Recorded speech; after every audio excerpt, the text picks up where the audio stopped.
the succession of her son as the new king. And Rhiannon, we last saw Her Majesty the Queen in public, of course, just 2 days ago when she asked Liz Truss to form her government, to become her 15th Prime Minister. It was remarkable. We saw, until the end really, that determination to simply carry on with her constitutional duties. And no, she wasn't able to travel down to London to appoint her 15th Prime Minister, as she had done with all of her other Prime Ministers throughout her 70-year reign. But she wanted to make sure that she was seen by members of the public to be continuing on with those constitutional duties. And we saw that in practice there, the Queen reaching her hand out to appoint Liz Truss as her 15th Prime Minister. I think that is why this announcement of her death will be such a shock to so many. But over the last 12 months, there is no doubt that we have seen a gradual slowing down, a gradual change in the duties that she felt that she was able to carry out. I think it was important for her to be seen to carry out that handover of power between prime ministers, because we hadn't seen her in public for quite a long time. She'd obviously travelled up to Scotland, where she was enjoying her summer break. Previously, the last time that we saw her was when she visited a hospice, accompanied by Princess Anne, and that was in July. And we saw with her, she was there, once again, carrying that stick, because we know over the last 12 months, she was having difficulty with her mobility. The palace often describing it as episodic mobility problems, which did mean that sometimes she wasn't able to attend certain engagements. But I think what was striking there is to see Princess Anne alongside her.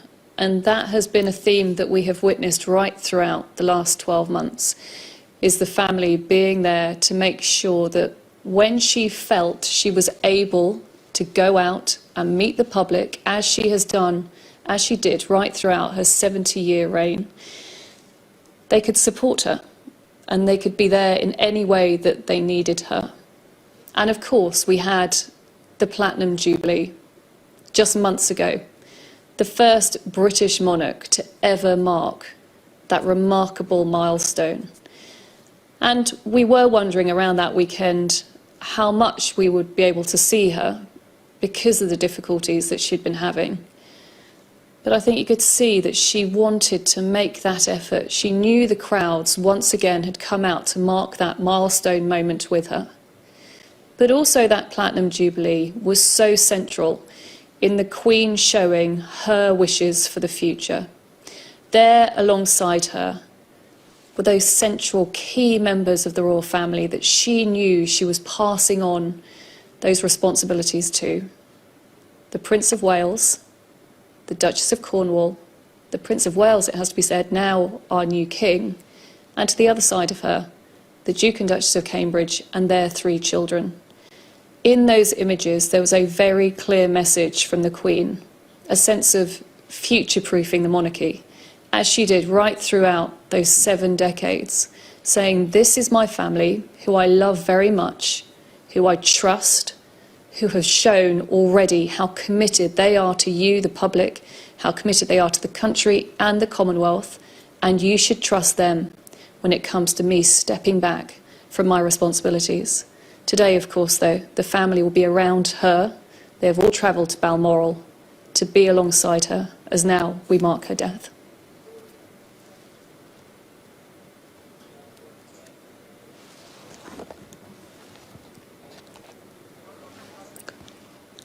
Just to repeat that statement released a short time ago by Buckingham Palace, that the Queen died peacefully at Balmoral this afternoon.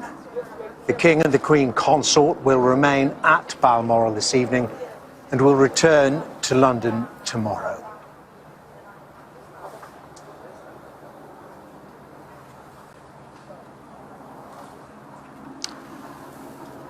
And Rhiannon Mills, our royal correspondent, is still with us. And of course, Rhiannon, this is the way things work in Britain, in the United Kingdom. With her death, we now have a king. We do. We have a hereditary monarchy, and this, I think, is something that will potentially come as a shock to some across the country. As soon as Queen Elizabeth II took her last breath, we had a new king, and that is her son and heir, formerly the Prince of Wales, and now King Charles. We do wait to find out what name he takes. There is a potential that he may change his name to a different regnal name, but we await that announcement in the next hours, days to come. But in the coming days, we will see the pendulum swing in many ways between mourning the death of Queen Elizabeth II and the welcoming of a new king. We are going to see spectacular pageantry that many of us have never witnessed before. The Accession Council is where he will be made officially the new king, where he will be sworn in. That will gather at St James's Palace. We wait to see exactly when that will take place, but that will formally mark his succession, and we will witness him taking his oath, and it is at that moment that he will be proclaimed as king. I think what is striking is that at a time when most people would have retired, he is now stepping into a role that he's spent his entire life preparing for. And we have had a very long time to get to know him as the Prince of Wales, and now we will adapt to him as our new king.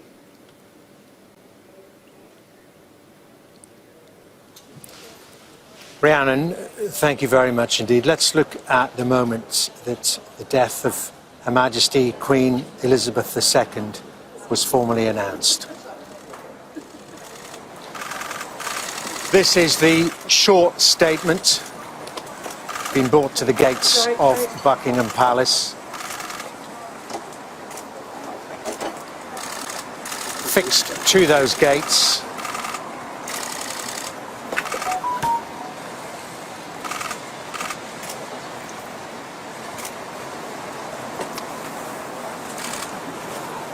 and the statement, as you can read for yourself, saying that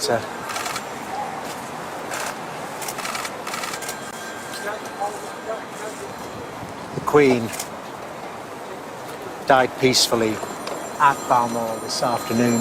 The King and the Queen Consort will remain at Balmoral and will travel shortly to London.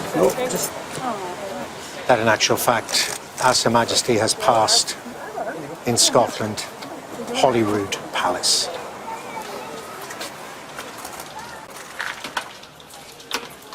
And these are the scenes at Buckingham Palace here in London. The crowds gathering. They've been gathering all afternoon since the initial statement from Buckingham Palace concerning the Queen's deteriorating health was announced, that doctors were concerned for her, but she was comfortable. During then the course of the afternoon, the senior members of the royal family gathered at Balmoral, the Queen's summer residence.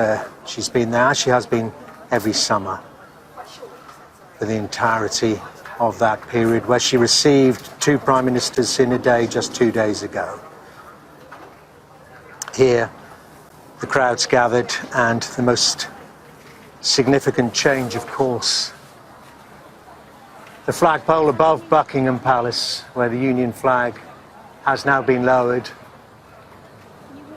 to half-mast and will remain at half-mast during the period of mourning, as we remember the life, the passing of Her Majesty Queen Elizabeth II in this Platinum Jubilee year.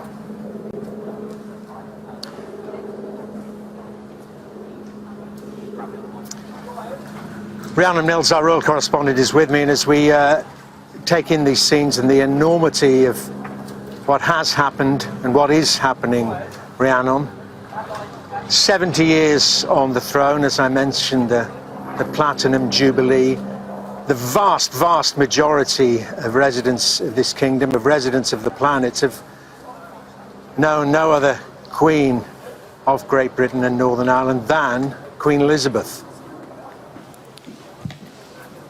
She truly was a unique figure, and the enormity of this moment, not just for this country, but also the world, should not be underestimated.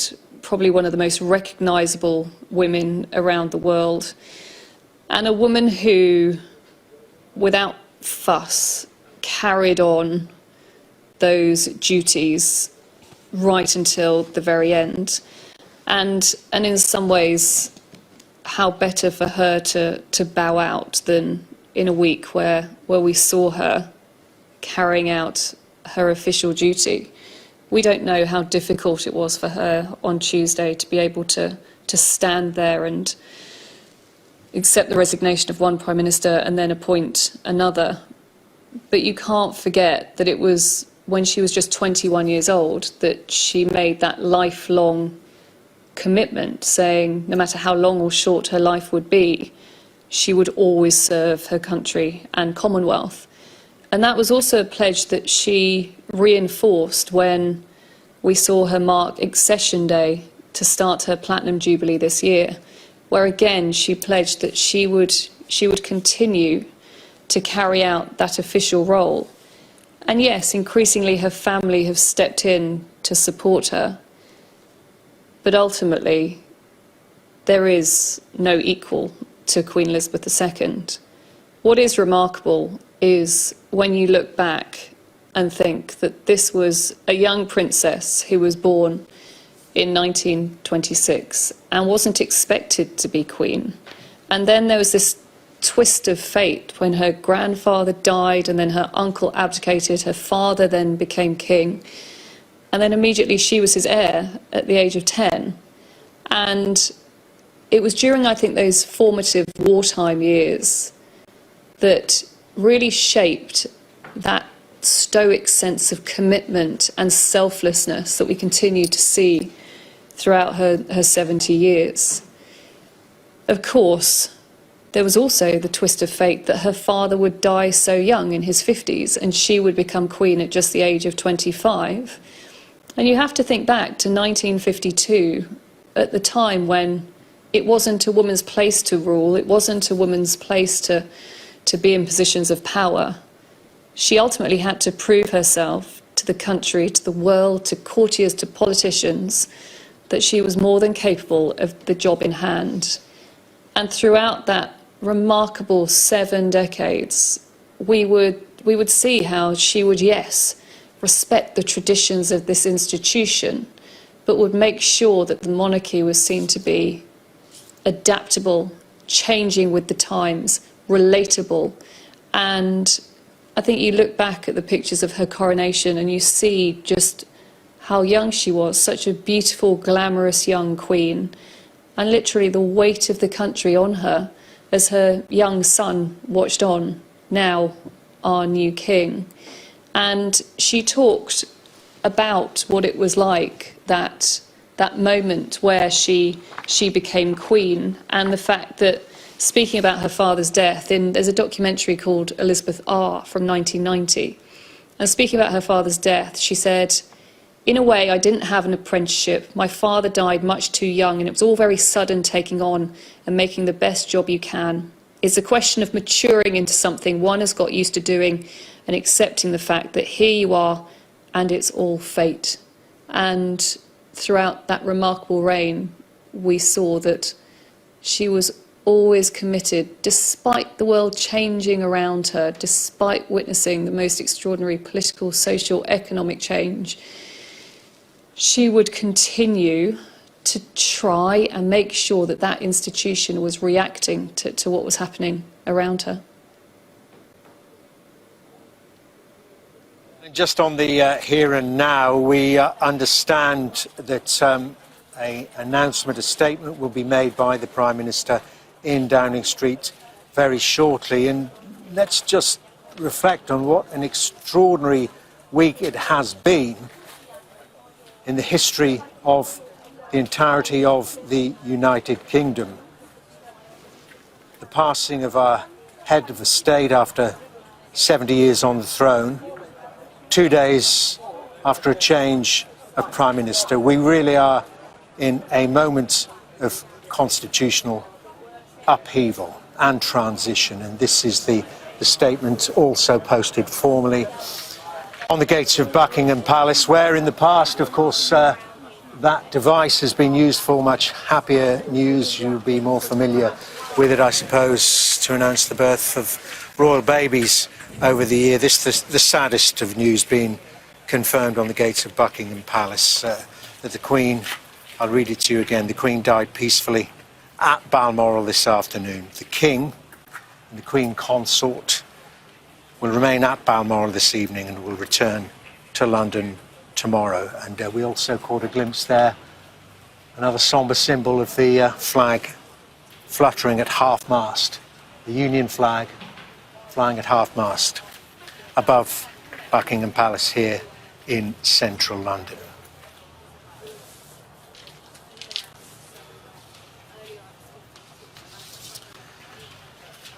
And as I say, not too very far away from Buckingham Palace, over in Downing Street, that lectern, which just 2 short days ago, or 2 long days ago, because the whole focus has changed, was used by a new Prime Minister to announce that she had just returned from Balmoral and had been asked by Her Majesty Queen Elizabeth II to form a government, to become her 15th Prime Minister, is now in place for a much more sombre occasion, for the reaction from that Prime Minister to the announcement of that death of the monarch. A monarch who, in actual fact, that is the last picture we have of her, of Queen Elizabeth asking Liz Truss to become, as I say, her 15th Prime Minister, just 2 short, 2 long days ago. Let's talk to our royal contributor, Alistair Bruce. Alistair, simply your thoughts. The Queen's death marks the end of the Elizabethan era that we've all lived through. And I think what's been wonderful is that she started serving the nation at the age of 25 as Queen, and literally up to 2 days before the angels called her, she played her part as sovereign. And I think throughout it, she has smiled with us, she has been sad with us, but she's always led us. And as she went to her coronation with Prince Philip at her side, she dedicated her life to do precisely what she has now done. And I don't think any nation could ask for more. And I know that one of the last things she would have wanted to achieve was a tidy and sensible transition to the new king. And that will be happening privately. It will have been a private family time today at Balmoral. But almost immediately, the process of the constitution into which she stepped in 1952 will in its own way this year move forward to take the crown that she carried from her father onto her son. And I think that it is the example she's always given, not only as Queen, but also as head of the Commonwealth, in massively changing times, that he will always have as a guide. But you're right, Dermot, we wait, of course, for the Prime Minister of the United Kingdom to, at this moment of transition, give guidance to the nation in that point of political leadership that she holds, so that the King, who takes on the constitutional position of sovereign, can pass into this new position he holds, so brilliantly past him with the death of the Queen. And it's hard to adjust to, Alistair, isn't it? The King, because that's what happens. There is no interregnum. The transition is instantaneous. We now have King Charles, if he decides to stick with that name, King Charles III. When Churchill spoke to the nation soon after the Queen acceded to the throne at the early death of her father, he said that he, like many of his generation, would once again be able to sing God Save the Queen. And of course, he remembered the time of Queen Victoria. But undoubtedly now, with the return of a king, there are many in our sort of parents' and grandparents' ages who may well still be alive to sing God Save the King again, as they did in 1952. And it is, Dermot, a continuity. It is a tapestry of time. And the crown weaves its way in and out of the strands that we throw before it. And that is the way in which history is held together by a kingdom's monarch. And it is part of the continuity that the political processes must come and go, the arguments must take place, Parliament must exist and show the anguish and hopes and disappointments of the nation, but that the crown which the Queen wore is one that completes continuity and is passed to the new king. And that has now happened.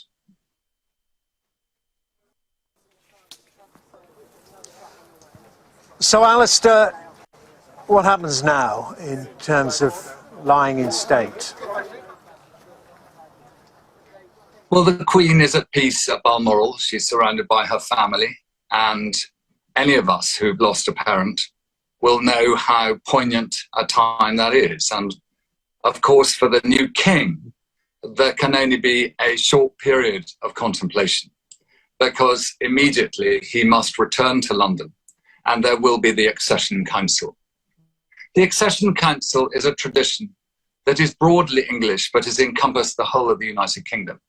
It comes from the old Saxon Witanagemet, which was when, after a monarch died in Norman times and Saxon times, all the great people of the nation would come together and they would choose who would be the successor.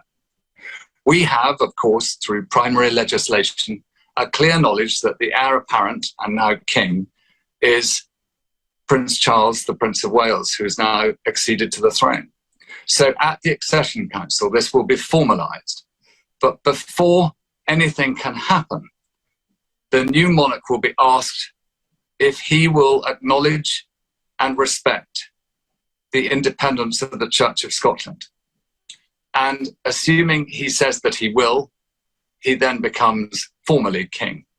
And then we will have an announcement in Friary Court at St James's Palace, given by the Garter King of Arms, which will be repeated in different parts of the United Kingdom, proclaiming the new king, with the words that will go along the lines of, following the death of our late sovereign of blessed and happy memory, the crown is now come to the high and mighty prince. And we will then, in due course, find out by which name the new king wishes to be.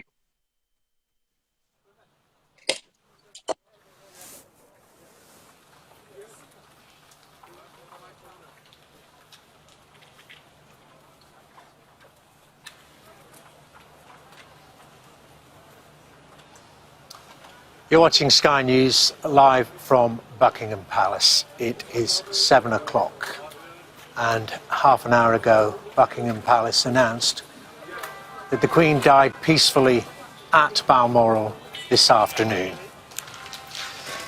The statement continued that the King and the Queen Consort will remain at Balmoral this evening and will return to London tomorrow.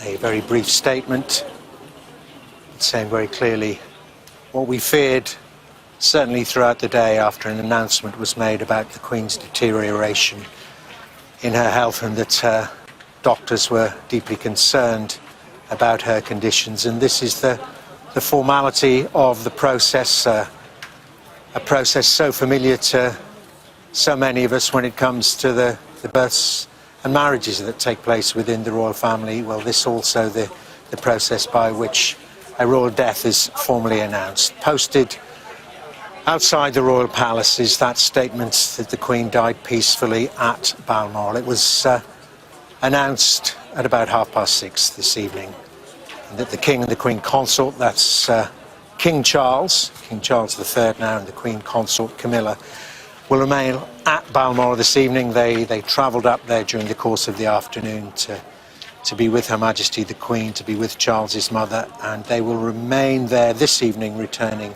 to London tomorrow. And that's the symbol that we will become familiar with over the next few days and weeks. The flag, the Union flag, flying at half-mast above Buckingham Palace here in central London. Let's talk to our royal correspondent, Rhiannon Mills. And Rhiannon, the news we all feared during the course of the day, since we got that statement at about 12:30 about the Queen's condition, and then 6 hours later, that sad news.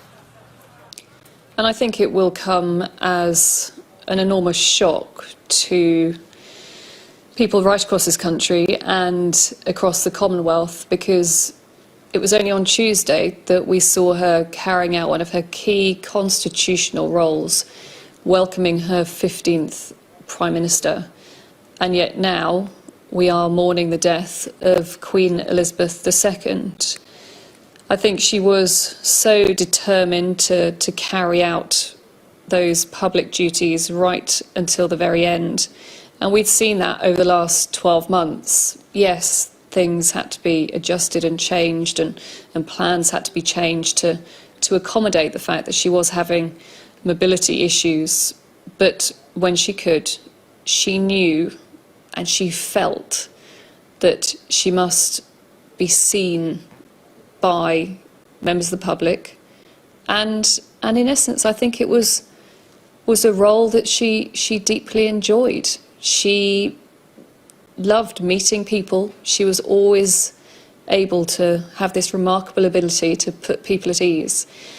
But I think, as you said, it was from around lunchtime that concerns certainly started to build, because it was highly unusual for the palace to decide to share information about the Queen's medical condition. Around 12:30, they told us that the Queen's doctors were concerned for her health and had recommended that she remain under medical supervision. And at the time, we were thinking, well, was it because Tuesday was too much? She was too busy. But clearly, for whatever reason, there was a swift decline over the last 48 hours as she remained in a place that she loved, Balmoral, her summer retreat, where year after year she was always surrounded by her family. And that was precisely the case this afternoon. The palace, on announcing that the medical household were concerned about her, also again made the unusual step of announcing that her family were heading there, including the Prince of Wales and the Duchess of Cornwall. The Prince of Wales, who is now our king. We have just had a statement through from His Majesty the King at the time of the Queen's death, and I can read that to you now. In it, he says, "The death of my beloved mother, Her Majesty the Queen, is a moment of the greatest sadness for me and all members of my family. We mourn profoundly the passing of a cherished sovereign and a much-loved mother. I know her loss will be deeply felt throughout the country, the realms and the Commonwealth, and by countless people around the world. During this period of mourning and change, my family and I will be comforted and sustained by our knowledge of the respect and deep affection in which the Queen was so widely held." So there is the first statement that we've had from the new king, maybe King Charles. It is his decision whether or not he chooses a new regnal name, but they're paying a very heartfelt tribute to, as he describes, my beloved mother, but explaining how the family will take great comfort in the knowledge of how the country, the Commonwealth, felt about her, the respect and deep affection in which the Queen was so widely held. Rhiannon, many thanks. Rhiannon Mills, our royal correspondent there. Let's just to alert you to what we're expecting to see in Downing Street in a short time. The lectern where announcements are made has been erected just outside number 10, where the new Prime Minister, just a couple of days into the job, Liz Truss, is expected to make a statement to the nation about the passing of Her Majesty the Queen, Queen Elizabeth II. That statement, very short, that the Queen died peacefully at Balmoral this afternoon, and we know that she was surrounded by the closest members of her family. All four of her children travelled up to Balmoral, or were in Scotland, to be at her side in her last few hours. And we understand, and you heard there from the statement read out by Rhiannon, that the King and the Queen Consort, deeply saddened, will remain at Balmoral this evening. Charles with his mother, and will return to London tomorrow. It, of course, comes just 2 days since that lectern was used by Liz Truss to address the nation on becoming the new Prime Minister. Let's listen to the Prime Minister. We are all devastated by the news that we have just heard from Balmoral. The death of Her Majesty the Queen is a huge shock to the nation and to the world. Queen Elizabeth II was the rock on which modern Britain was built. Our country has grown and flourished under her reign. Britain is the great country it is today because of her. She ascended the throne just after the Second World War. She championed the development of the Commonwealth from a small group of 7 countries to a family of 56 nations, spanning every continent of the world. We are now a modern, thriving, dynamic nation. Through thick and thin, Queen Elizabeth II provided us with the stability and the strength that we needed. She was the very spirit of Great Britain, and that spirit will endure. She has been our longest ever reigning monarch. It's an extraordinary achievement to have presided with such dignity and grace for 70 years. Her life of service stretched beyond most of our living memories. In return, she was loved and admired by the people in the United Kingdom and all around the world. She has been a personal inspiration to me and to many Britons. Her devotion to duty is an example to us all. Earlier this week, at 96, she remained determined to carry out her duties, as she appointed me as her 15th Prime Minister. Throughout her life, she's visited more than 100 countries, and she has touched the lives of millions around the world. In the difficult days ahead, we will come together with our friends across the United Kingdom, the Commonwealth and the world to celebrate her extraordinary lifetime of service. It is a day of great loss, but Queen Elizabeth II leaves a great legacy. Today the crown passes, as it has done for more than 1,000 years, to our new monarch, our new head of state, His Majesty King Charles III. With the King's family, we mourn the loss of his mother, and as we mourn, we must come together as a people to support him, to help him bear the awesome responsibility that he now carries for us all. We offer him our loyalty and devotion, just as his mother devoted so much to so many for so long. And with the passing of the second Elizabethan age, we usher in a new era in the magnificent history of our great country, exactly as Her Majesty would have wished, by saying the words, "God save the King."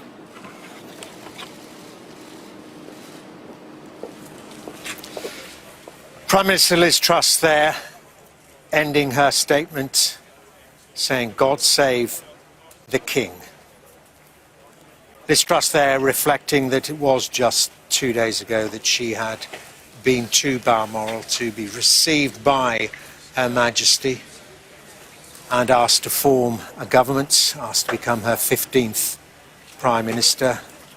That's the last image we have of Her Majesty Queen Elizabeth II, whose death was announced today. Liz Truss also spoke for the nation when she talked of the devastation, the shock that we all feel. She said that Queen Elizabeth, who spanned 70 years on the throne, was the monarch that the vast majority of citizens of the United Kingdom ever knew. The rock, Liz Truss said, on which modern Britain was built.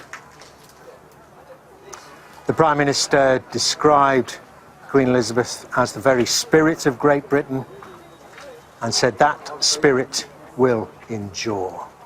And she also reflected on, as we all will be over the next few weeks, months and many, many years to come, on Her Majesty's devotion to duty. To the end, her life was devoted to service, to carrying out her duties as the monarch, the longest serving monarch in the history of Great Britain and the United Kingdom. This, her platinum year.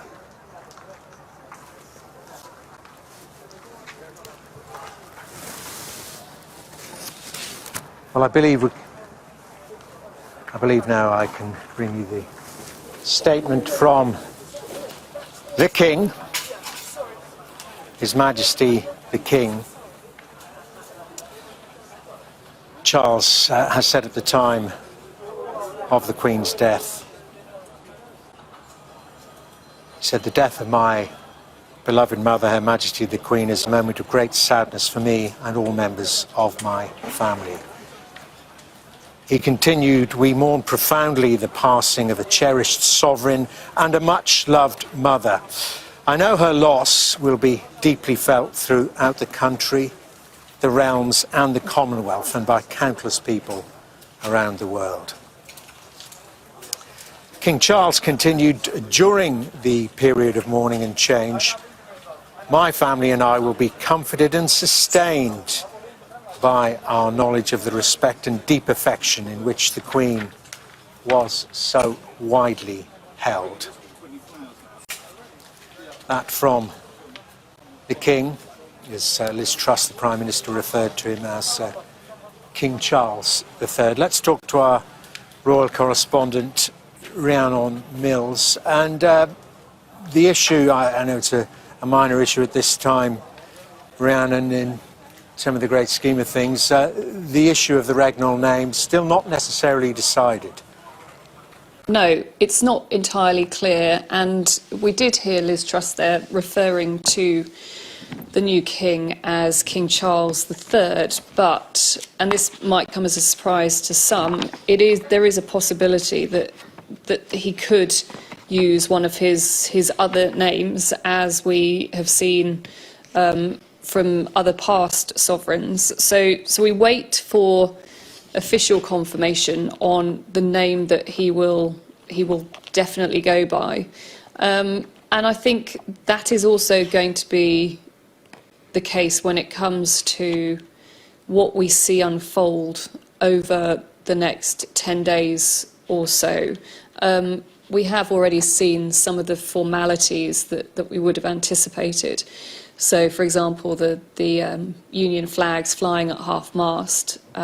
We've also seen the announcement being put on the gates there, announcing the sad passing of Queen Elizabeth II. But we wait to see exactly how the next few days will pan out. But what we can see is that already the transition has seamlessly happened.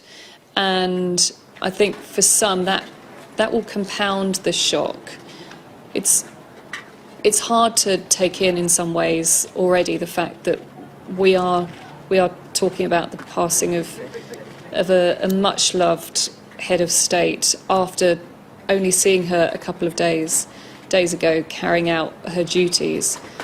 But also now we do have a new monarch, and already he wanted to make sure that he was able to send this message to people across the country and the Commonwealth. And it's a very warm message where he talks about the death of his beloved mother and how the love and respect with which she was held across the country is really going to comfort and sustain the rest of the family. But in the coming days, we will see this transition happen seamlessly in terms of his succession being officially confirmed at the Accession Council. Interestingly, also within the message explaining and announcing her death, it talked about how the King and the Queen Consort will travel to London. And that was something that the Queen very clearly expressed in her Accession Day message at the start of the year, when it came to, I think, trying to future-proof the monarchy, to try and stop the unnecessary questions that some may think were unnecessary on the event of her death. And one of those was going to be how the Duchess of Cornwall, Camilla, should be referred to. Because you have to remember that when the Prince of Wales and Camilla got married, it was expressed that she would become Princess Consort at the time, because there was a sensitivity, of course, around that relationship.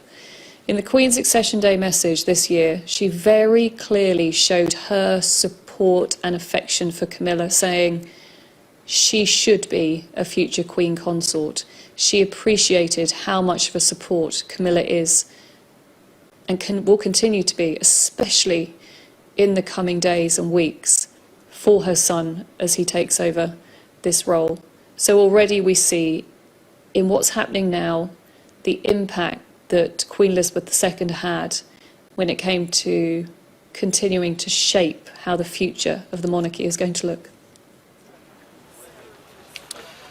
Rhiannon, many thanks. Let's cross now to our political editor, Beth Ribby. Beth, we just heard a statement from the Prime Minister, and what a day, what a week it has been for Liz Truss. Just became Prime Minister, just unveiled a major economic plan, and now speaking for the nation about her sadness, her devastation about the death of Queen Elizabeth.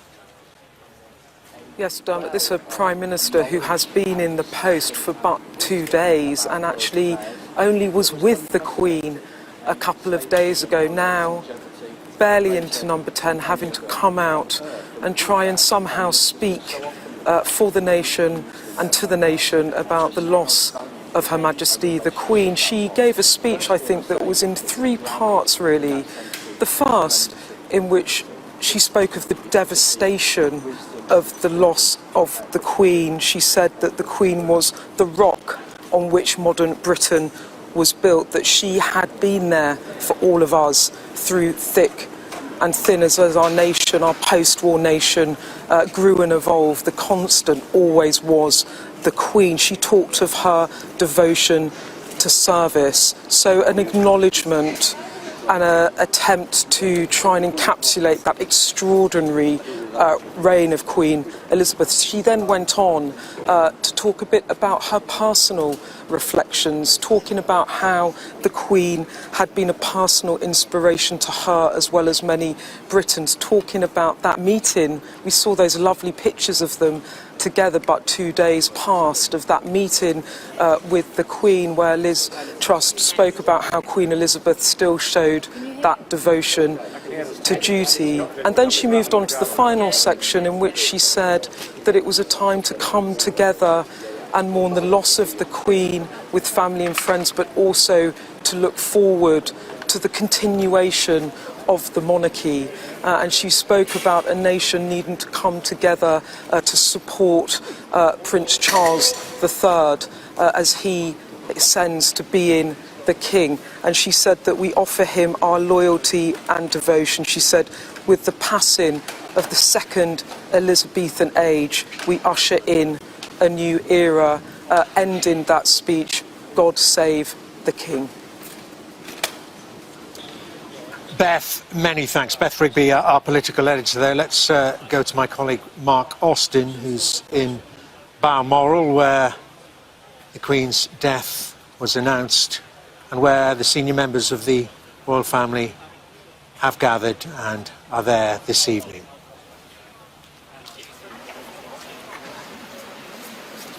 Yes, good evening from Balmoral, where this evening the Queen is at peace. She is surrounded by Prince Charles, King Charles, now Princess Anne, Prince Edward, Prince Andrew, also Prince William is here, and we are told that Prince Harry is on his way now from Aberdeen Airport to here in Balmoral.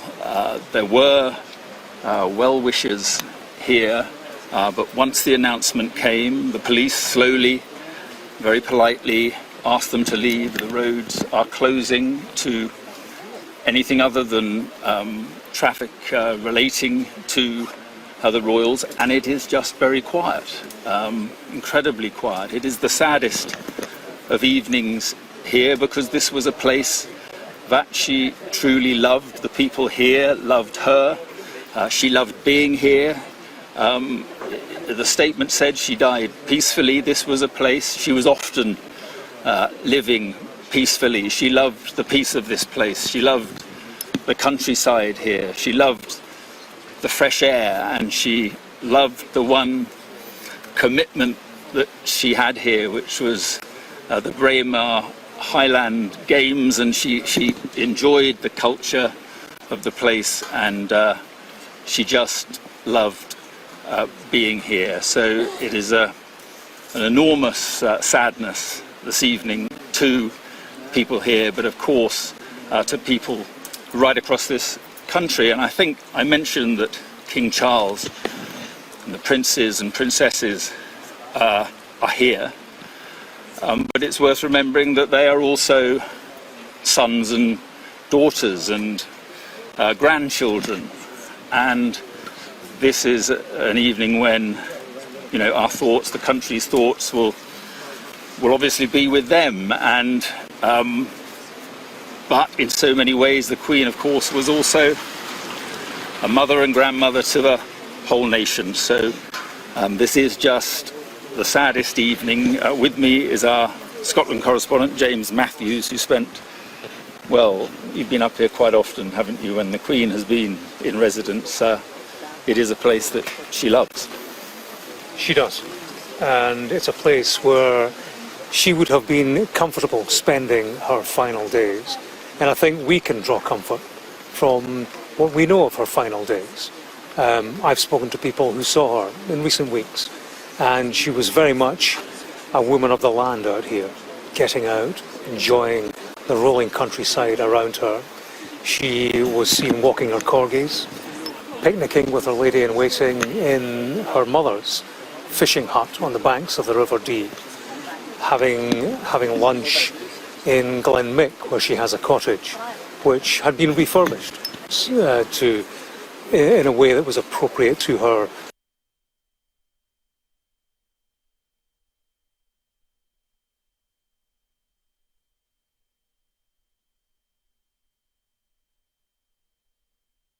In a place where 25 years ago the family were located when Princess Diana died. We saw the pictures of Prince William driving his uncle, Prince Andrew, Sophie and Edward into Balmoral about an hour and a half ago. That face of grief on Prince William's face was similar to the look of grief I saw on the child Prince William when his mother died. When we watched Prince William and Harry walk this road looking at floral tributes to their mother, tonight they will be reunited again. Harry has landed at Aberdeen Airport. We expect him to arrive here within some 15-20 minutes. It's a time for the family to come together. They have lost a mother and a grandmother. They will come together in grief, in comfort, and in warmth, in a place where they know comfort and warmth and family. They will be together tonight, and as you say, Harry is expected to arrive any moment now. But let's just talk about the coming hours and the coming days. We know, because of the statement, that King Charles, the Queen Consort, will be on their way back to London pretty shortly. They'll be back, we're told, tomorrow. But what about the body of Her Majesty the Queen? There will be a period of national mourning. I mean, there has been a plan in place for some considerable time, possibly to be fine-tuned now that we are where we are. But the King and his Queen Consort, as you say, will travel back to London tomorrow. They will visit all, or the King will visit all 4 home nations. There will be that period of national mourning up until the funeral. In terms of the Queen's body, it will remain here for now, but that will be moved to St Giles Cathedral, just off the Royal Mile in Edinburgh, and thereafter to Buckingham Palace. Yeah. Okay, James, thank you very much indeed. And indeed, the body will be taken first to Holyrood House, I think, and then along the Royal Mile to St Giles Cathedral in Edinburgh. And then the plan is for the Queen's body to be transported by train. The royal train will take the Queen from Waverley Station down to London. But as I say, at the moment, the family, most of the family have gathered. Prince Harry is on his way, Dermot, and here at Balmoral, just a sense of overwhelming sadness.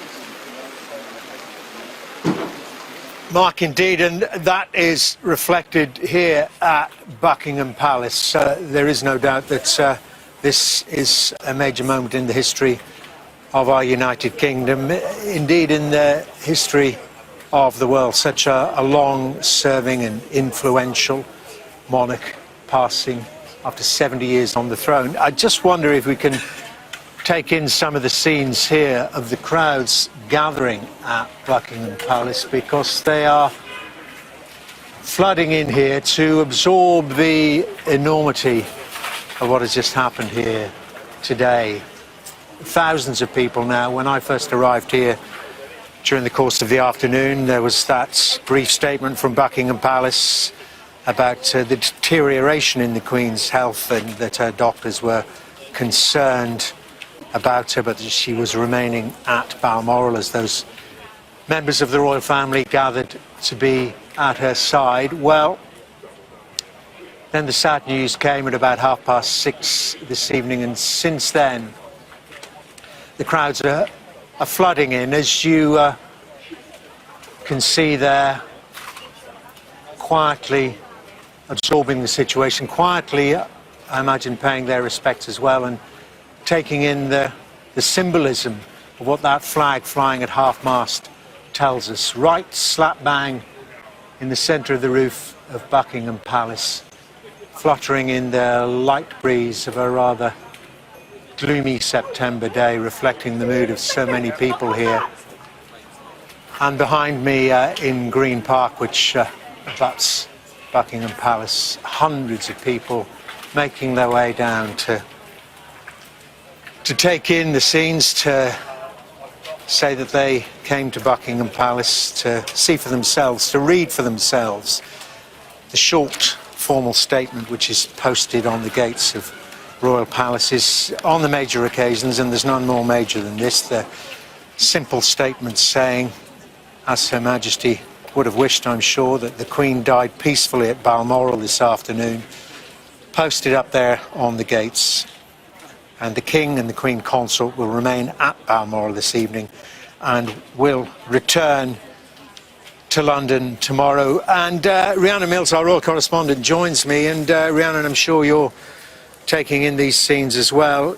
It is quite something just seeing the people silently, respectfully, just wanting to somehow be part of this, to say that they were present at the passing of a monarch, a much-loved monarch, the longest reigning monarch, well, not just in our history, but in just about every country in the world's history. I know there are a few that served a little bit longer. Quite extraordinary scenes, Rhiannon. Yeah, and I think it's important to stress that her age, 96 years old, a remarkable age to live until, but it shouldn't detract from the enormity of this moment. Most of us can't remember a time when she wasn't Queen, and she was a woman who was recognised not just in this country but right around the world, and held in such high esteem and respect by members of the public, politicians, religious leaders. Everywhere she went, crowds would come out to see her. And what is wonderful is when you look back at footage from those early days of her reign, where literally hundreds of thousands of people would come out onto the streets to see this glamorous young queen and her handsome prince, Prince Philip, alongside her. And yes, her look and her demeanour, and the world changed during her 7 decades as queen, and yet largely it was deemed that she never put a foot wrong. And I think also when you consider public figures that we see today, it's often about their brand, it's about them, it's about their personality. And yet one person once said that the Queen, she had the conviction to be boring. She wanted to keep herself private at times. It wasn't about her, it was about her role. I think we will see a couple of things play out over the next couple of days. Of course, huge constitutional change. Some may describe it as a constitutional earthquake as we feel the reverberations of what has happened. We now automatically have a new king, and it's literally been confirmed in the last few moments that the new king will be known as King Charles III. Now, at home you might be thinking, well, of course he would be, but actually when it comes to a change in reign, the new sovereign is able to choose a different name, and of course we've seen that throughout history. So instead of being King Charles, he could have chosen any of his other names, which are Philip, Arthur or George. However, we now know that he will be King Charles III. He also takes on other titles, so Head of the Commonwealth, Commander-in-Chief of the Armed Forces, Supreme Governor of the Church of England. So we have the constitutional change, we have the change in head of state, but I think what we're also going to see, and I think you're already probably seeing there at Buckingham Palace, you will have a greater sense of this, is a sense that people want to come together, a collective sense of shock and mourning. It was, after all, only 2 days ago that we saw her still carrying out her constitutional duties. And as Liz Truss said in her speech, there are going to be difficult days ahead where communities will come together, just as we have done right throughout her reign to mark those milestone moments, to pay our respects to what was a life devoted to service. Indeed, Rhiannon, thank you for that. And I would echo those thoughts in terms of what people here are coming to witness and to experience. There's a huge sense, obviously and clearly, of the end of an era, but also a little bit of trepidation about what lies ahead. We know that we are in very difficult times, both nationally and internationally, and at this very moment, the rock, as Liz Truss referred to her, the very spirit of Great Britain, the rock upon which modern Britain was built, has passed. And in just one short week, we have had the changing of a Prime Minister, and now the passing of our longest-serving head of state, the rock upon which Britain was built. Alistair Bruce, our royal commentator, joins me now, and Alistair, just on that confirmation now that the King will be King Charles III and Camilla, Queen Consort. Yes, it's a moment of continuity and a moment of great sadness. I think for a nation recognising that the Queen is now dead, it must be a great shock for the new king that instantaneously, while he fathoms the loss of his mother, there will be red boxes to be dealt with. There will be the work that the Queen didn't quite finish yesterday. And he must now continue the function of government as head of state immediately. And that process and continuity of playing the role as monarch is one where everybody now will look to King Charles III for decisions on everything. All the needs and requirements of the days ahead will be placed for him to make decisions on. And it is a very busy changing. And the Queen referred to it herself when her father died back in 1952, that suddenly everybody looked to her.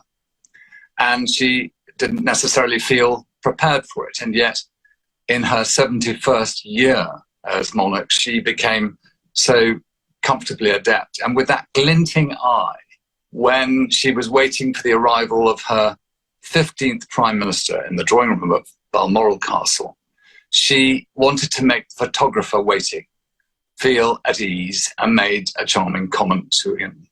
And I think that's always been the nature of how she's done this role, is she's always managed to put herself last and to approach it with great humility. And she's given that torch now to the new king, who must take on so much, and yet at the same time, at this moment, with his brothers and sister and other members of the family, are recognising the loss of their second parent. And somebody sent a message to me now that, you know, lots of people feel they've lost a parent. And that is the nature of monarchy. It reminds us, because we get to know the monarch almost as though she's a personal friend. And when she goes, it's like losing somebody, and it echoes a loss in one's own family. And I think that those people gathering now outside Buckingham Palace, each of them with their own personal thoughts, they've come for myriad reasons. And a head of state has to encompass myriad people with myriad thoughts. And Elizabeth II did that. And now the new king must take on that responsibility and be the figurehead around which the political process will, of course, dance. Alistair, thank you very much indeed. Well, obviously we're getting reaction from political leaders, not just here, but throughout the world. I believe that we are about to hear, or shortly to hear, from the Labour leader, Sir Keir Starmer. We heard not too very long ago from the Prime Minister, the new Prime Minister, Liz Truss, in Downing Street, who reflected upon the fact that just 2 days ago she was at Balmoral with Her Majesty the Queen, discussing becoming the 15th Prime Minister under Queen Elizabeth's reign. And 2 days later she was paying tribute to her on behalf of the nation, expressing how devastated she was, and that what a personal inspiration Her Majesty had been to Liz Truss in particular through her devotion to duty. Well, as I say, we heard that not too very long ago from the Prime Minister, Liz Truss. Let's listen now to the leader of Her Majesty's opposition. It's very strange to say of His Majesty's opposition, Sir Keir Starmer. Of a remarkable sovereign. It is a deep private loss for the royal family, and our first thoughts are with them at this time. The nation shares in their grief. Queen Elizabeth II created a special, personal relationship with us all, a relationship based on service and devotion to her country. Nobody under the age of 70 has known anything other than Queen Elizabeth II on the throne. For the vast majority of us, the late Queen has been simply the Queen, the only Queen. Above all else, our Queen. As we mourn her loss, we should also treasure her life, our longest serving and greatest ever monarch. Above the clashes of politics, she stood not for what the nation fought over, but what it agreed upon. In crisis, she reassured us, reminding us that we are all part of something that stretches back through time, a symbol of the best of us. I saw it for myself when I led the Crown Prosecution Service. Every time I had the privilege to meet the late Queen, she would ask the most searching questions because she wanted to understand the lives and struggles of her people.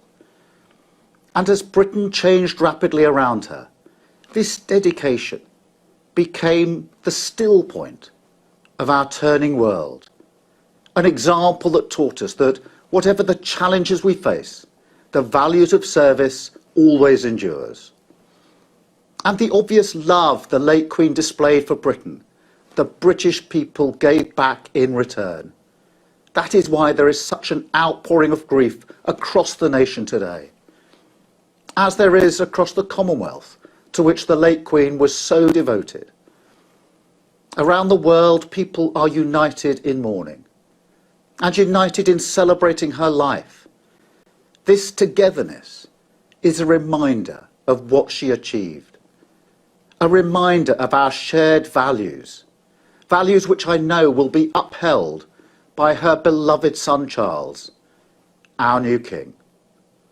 So as our great Elizabethan era comes to an end, we will honour the late Queen's memory by keeping alive the values of public service she embodied.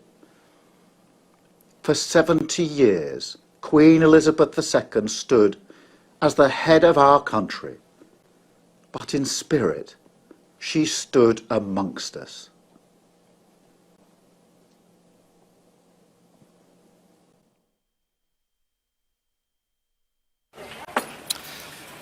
Sir Keir Starmer, the Labour leader, the leader of His Majesty's opposition, reflecting the thoughts of so many millions of people, reflecting on the life of Queen Elizabeth II, whose death was announced a couple of hours ago.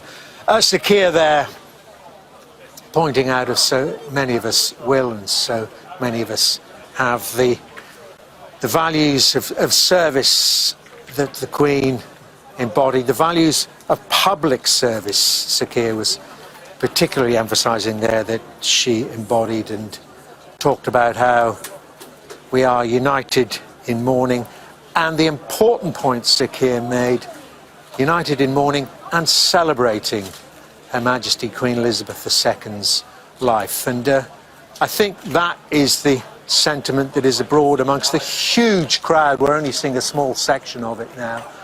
The huge crowd that is gathering here at Buckingham Palace. It started just shortly after that sad announcement about the Queen's passing, and the crowd's just continuing to grow in the gloom of this September evening.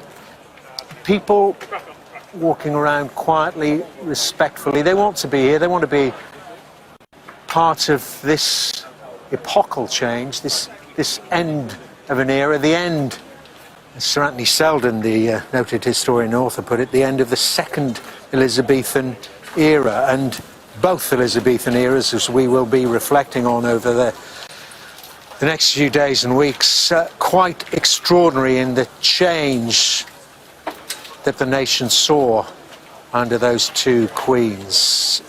Too long ago for me to fully remember the massive changes that took place under Queen Elizabeth I, but I've lived through a fair few years, and I, like so many millions of fellow citizens, have only known one monarchy in my lifetime. And there you can hear, every now and again, breaking out just spontaneous applause.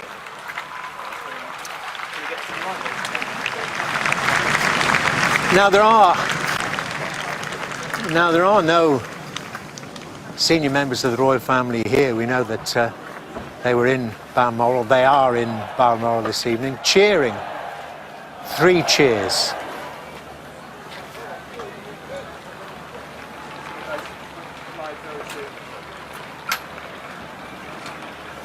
spontaneous 3 cheers for the life of Queen Elizabeth II, and of course inevitably the lights of the camera phones flashing throughout that crowd. Why wouldn't you? Such a moment, September the 8th, 2022, will be remembered forevermore in British history. When Queen Elizabeth II died peacefully, her death was announced a few hours ago. She died peacefully at Balmoral, her beloved Balmoral, this afternoon. But this, though, the symbolic centre of the royal family, not just in the capital of the United Kingdom, but the symbolic centre for the entirety of the world. So many events have taken place here just under the reign of Queen Elizabeth II, and not too very long ago we've been reflecting on the Platinum Jubilee, something that we all celebrated, the street parties, something of a post-COVID era about it. The Queen participated herself in as many of the events as she could make, but at the age of 96 we all knew that she had to take it easy, and then increasingly over the next few months we saw less and less of the Queen, but up to the very end, and this is something the Prime Minister reflected on, carrying out devotedly, doggedly, her most important duties, and there can be none more important for the head of state, for the monarch, than overseeing, as she has done with 14, now 15 prime ministers, that transition of power, sometimes between parties, and as we've seen in the last few years, within a party, but nevertheless a smooth transition, passing from Boris Johnson, and remember, just 3 days ago, Her Majesty the Queen was on the throne and Boris Johnson was in number 10 Downing Street. Here we are on Thursday evening. We have King Charles III and Prime Minister Liz Truss. This is truly an extraordinary moment in the history of the United Kingdom. Not least because we know not what we face over the next few months, something that Liz Truss was addressing today on the economic and political side, but we're not thinking about that this evening. Of course we're not. We're thinking about what this means individually, what it means to each and every one of us, what of course it means to a family, a tight-knit family, to so many people, perhaps a slightly odd, a slightly strange, a slightly dysfunctional family in some cases, but there is no other family like the royal family. Of course there isn't. We've chosen to have such a family. They serve us. We look at them, and my goodness me, we mourn with them now. We're looking at them now. We're drinking in this scene with the flag, not fluttering anymore, but lying at half-mast above Buckingham Palace, telling us that Her Majesty the Queen, Queen Elizabeth II, has passed. She, of course, passed away, and so many people commenting upon this, at her beloved Balmoral Palace. Balmoral in Scotland, of course, where she spent so many summers, indeed all her summers, ever since she was a young girl. It was where her beloved mother and father first took her from the day she was born, and she followed on that tradition with her own family. So many months, so many years spent there. And talking of Scotland, we've got reaction now from the First Minister of Scotland, Nicola Sturgeon. This was her speaking a few moments ago. Like everyone across Scotland, the United Kingdom, indeed the world, I feel a deep sense of sadness on the death of Her Majesty the Queen. On behalf of the people of Scotland, I offer my sincere and heartfelt condolences to the King, the Queen Consort, and to the entire royal family. There will be many opportunities in the coming days to reflect fully on the Queen's extraordinary life and service. For more than 70 years, Queen Elizabeth has been the great constant in our national life. She has inspired us, on occasion comforted us, and always personified values we hold dear. Throughout her reign, she performed her duties with exceptional wisdom, dedication and fidelity. Scotland loved, respected and admired her. And by all accounts, Her Majesty was rarely happier than when she was here in Scotland at her beloved Balmoral, a fact I have been privileged to observe personally. I hope it will be a source of comfort to her family that she spent her final days in a place that she loved so much. This is a moment of acute loss and profound sadness. It is also a moment of enormous significance. The passing of Queen Elizabeth marks the end of an era. Our nation is in mourning. My hearts and my thoughts, and I know those of people across Scotland, are with the royal family at this deeply sad moment.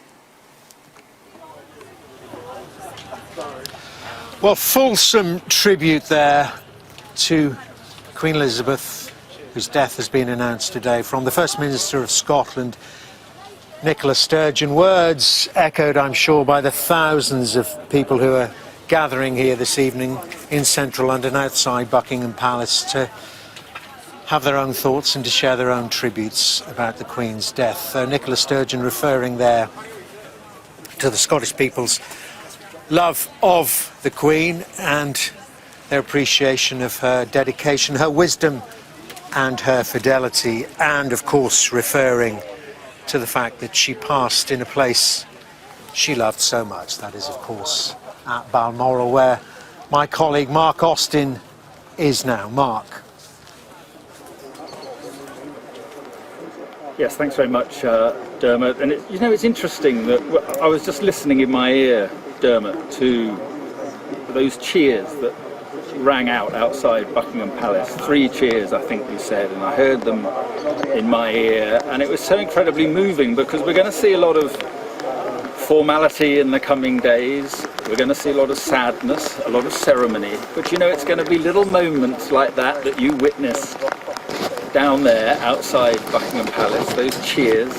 There's going to be little moments like that, I think, that will make people realise how much this Queen meant to them. And in stark contrast to that cheering outside Buckingham Palace, it is just very quiet here. And there were, as I said before, some people here who came along, and when they heard that the Queen was not well, they came along and wanted to wish her well. And then the announcement came, and it just became very, very quiet. The police slowly moved them along because the roads have to be cleared now. They have to close, not least because Prince Harry is on his way from Aberdeen Airport to Balmoral and is expected any time now. It's about an hour and 10 minutes from Aberdeen Airport. He landed about that time ago, so any minute now we could see Prince Harry arrive. He'll be joining his brother. He'll be also joining his father, who's now King Charles, and they will be together this evening in a place where the statement from Buckingham Palace said that the monarch died peacefully this afternoon, and it is very fitting because she was always peaceful here, as I was saying earlier. And it is strange to think that it was just, Thursday, it was Tuesday that she was seeing Liz Truss here and appointing her 15th Prime Minister. I'm just glancing to see if this, I think it is certainly a convoy of some sort arriving here now, and it could well be, I think, very difficult to tell. It is dark, as you can see, and they were moving at some speed, but certainly Prince Harry is due here any time. And I was saying it's extraordinary to think that it was just Tuesday that the Queen was on her feet, she was smiling, we all saw the photographs. She looked frail, but she was greeting Liz Truss, and she was greeting Boris Johnson before that, and was fulfilling that role that she felt was so important and something that she so wanted to do clearly. And I guess the other thought is that if there was anywhere in the world that she would like to have passed her last days, then Balmoral would be that place. As we wait for Prince Harry, James Matthews is right alongside me here in the rain and the darkness and the sadness of Balmoral, and as we were saying, it is a place that meant just so much to her. It did, Mark. That was Prince Harry that was part of that three-vehicle convoy, now joining the rest of the family who are in Balmoral. His father, Prince Charles, or now King Charles III, he was here earlier on today, joined, as we saw, by Prince William, Edward and Sophie, and Prince Andrew and Prince Harry, making up the family group that have arrived over the course of the day. And, you know, you speak about the comfort of this place for the family, and that's what it is now, isn't it? I mean, there are no crowds here. It's dark, it's raining, there are media here, but that doesn't mean to say this isn't a community that feels a deep sense of grief out with the gates of Balmoral. I spoke a few minutes ago to the Reverend Kenneth Mackenzie.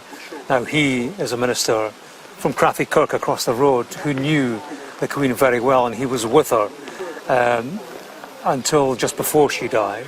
And I'll tell you what he said to me. He spoke about a common sense of loss that we all share.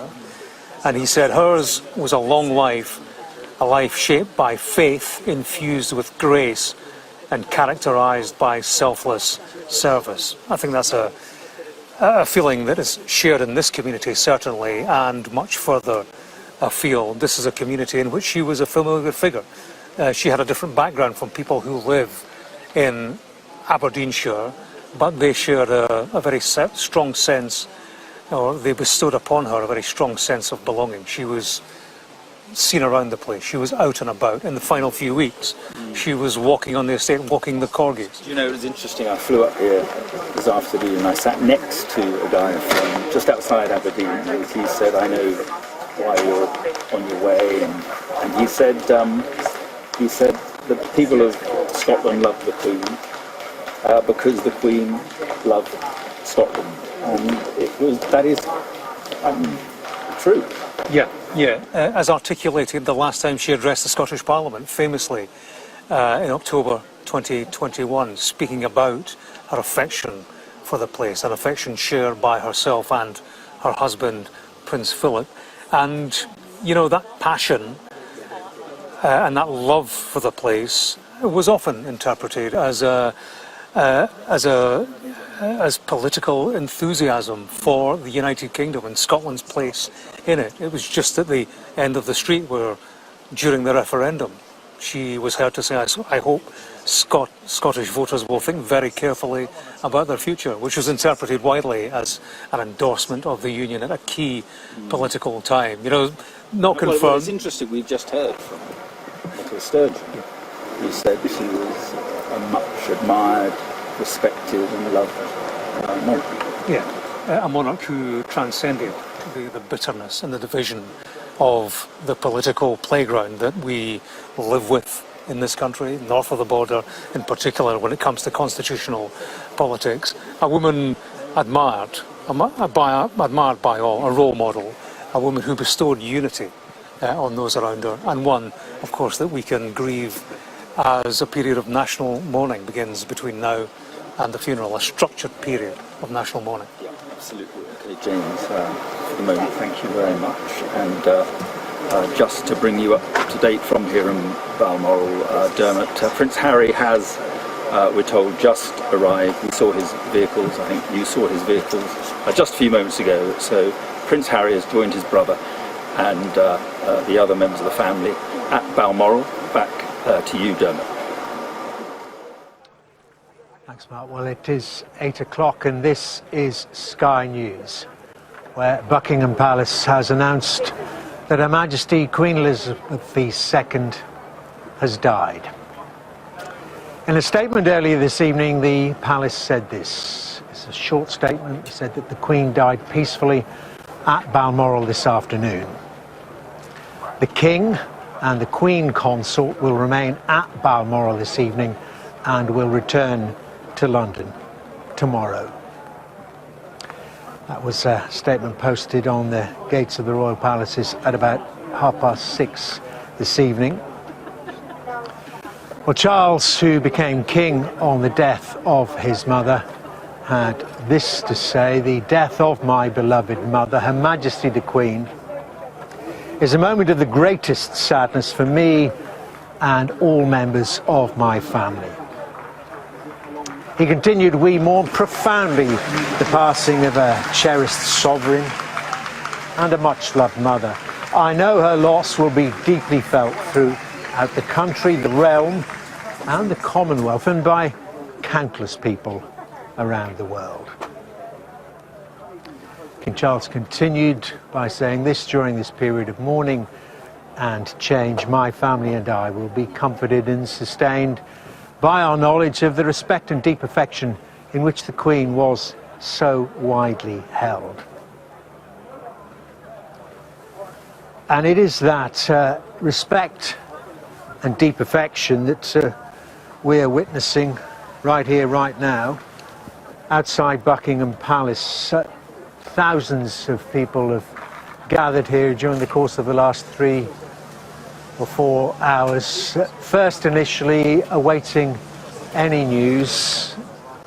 They hope for good news. Perhaps we all were preparing ourselves for the worst after the earlier statement about the deterioration in the Queen's health at Balmoral, and the fact that so many members of the royal family were travelling there to be with her, as it turned out, in her final hours.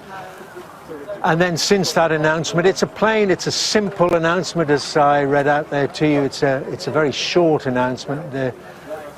And the convention is the way that these formal announcements are made from the royal family, whether it be the joyous news of a birth or a marriage, or the saddest news of the passing of a monarch. It is the posting of that statement on the gates of a palace, in this case the palace, the centre of the palaces, the centre of London, Buckingham Palace, which so many people now are respectfully queuing up to have a look at, to take a picture of, why not, with their mobile phones. And every now and again, spontaneously, people not knowing, I suppose, how to react at this point, just a ripple of respectful applause breaks out. I think there's maybe a small one starting there, just someone in the crowd starts and others pick it up. Just a way of showing their appreciation, their tribute to the life of Her Majesty. And every now and again a cheer goes up, and that then ripples around the crowd. But people just walking around, taking in the scene, but taking in the facts, and we're going to all take a long time to absorb this. As has been said, and will be much said over the next few days, the monarch that not many of us did not know, did not think we knew, because she defined our lives, like her or not, for the vast majority of the citizens of the United Kingdom. She has always been our monarch. Very few people around now who remember her father, and of course even fewer who remember the days before she was born. It really is the end of an era, the changing of the guard, the changing of the monarch, and that's, of course, under convention, under the Constitution, happened seamlessly and instantaneously. Charles having to deal with both the sadness, the awfulness, expected or not, of the passing of his mother. But it's also now his formal duties, which he has assumed instantly, to take over as king of the realm, as he put it, king of the Commonwealth, King Charles III, the name that we now know he will assume, and that Camilla, his wife, will be the Queen Consort. We also know from the statement that they, of course, are remaining in Balmoral with the members of the family who have gathered there to mark to share those dreadful moments as the Queen passed. They are remaining in Balmoral this evening. Then they will return, as is part of their duty, as is part of the King's duty. They will return to London tomorrow, and a very formal process begins. A process which perhaps I could discuss now with our royal correspondent, Rhiannon Mills. And this then, Rhiannon, the formal process of accession. And I think as the crowds there outside of Buckingham Palace, and no doubt people up and down the country and around the world, come to terms with what I think is going to be an immense sense of shock, especially when it was only on Tuesday that we saw Queen Elizabeth II standing up and appointing her 15th Prime Minister. I think what may come as a surprise to many is that the process, the handover from one sovereign to a next, literally would have happened at the moment that she took her last breath. We have a hereditary monarchy, and now we have a new monarch. We have King Charles III, and what is going to unfold over the coming days will be a sense that the pendulum will swing between mourning her death, but also the country welcoming the new monarch. And part of that will be the Accession Council, where we will see, I think, ritual, pageantry, ancient customs and these ceremonial events that haven't been performed for over 7 decades, as we formally see him proclaimed as king. Now, that will actually happen at St James's Palace in the coming days, and his succession will also be proclaimed in all 4 parts of the United Kingdom. Now, we know for certain that he is going to take the title of King Charles III, and some people might think, well, of course he would. But actually, a new sovereign is able to choose their name, so we were waiting for that confirmation, because he could have used some of his other names, which are Philip, Arthur or George. But no, we have King Charles III. He also takes on a number of other roles from Queen Elizabeth II. Commander-in-Chief of the Armed Forces, Supreme Governor of the Church of England, Duke of Lancaster, so inheriting the portfolio of land and property set aside to fund the monarch, and also he will now be head of the Commonwealth. And I think Alistair Bruce, our events commentator, was making an interesting point earlier, that now he has to take up all those matters of state that his mother was dealing with, had dealt with on a day-to-day basis. However, what is abundantly clear is you will also have a family who are in the most profound period of mourning. And in many ways, it is lovely to know that they are all, at the moment, gathered at Balmoral, a place where they have shared so many wonderful times together. It really was a place that they could all come to with the Queen. They could relax away from the prying eyes of the rest of the world. Balmoral has a real sense of remoteness, of seclusion. There's a wildness to it, and we know that they love their time in the countryside. And the statement from King Charles III, I think, in a way summed up how the family are feeling, as he talked about the death of his beloved mother and described it as a moment of the greatest sadness for me and all members of my family. He went on to say, "We mourn profoundly the passing of a cherished sovereign and a much-loved mother. I know that her loss will be deeply felt throughout the country, the realms and the Commonwealth, and by countless people around the world." But the final paragraph, I think, was very important for him, and important for showing that this is going to be a difficult moment for him, a moment of real mixed emotions. But he said that during this period of mourning and change, my family and I will be comforted and sustained by our knowledge of the respect and deep affection in which the Queen was so widely held. And Dermot, I think that's something that you are currently witnessing. Even though the rain is coming down outside of Buckingham Palace, the crowd's still gathering to pay their respects.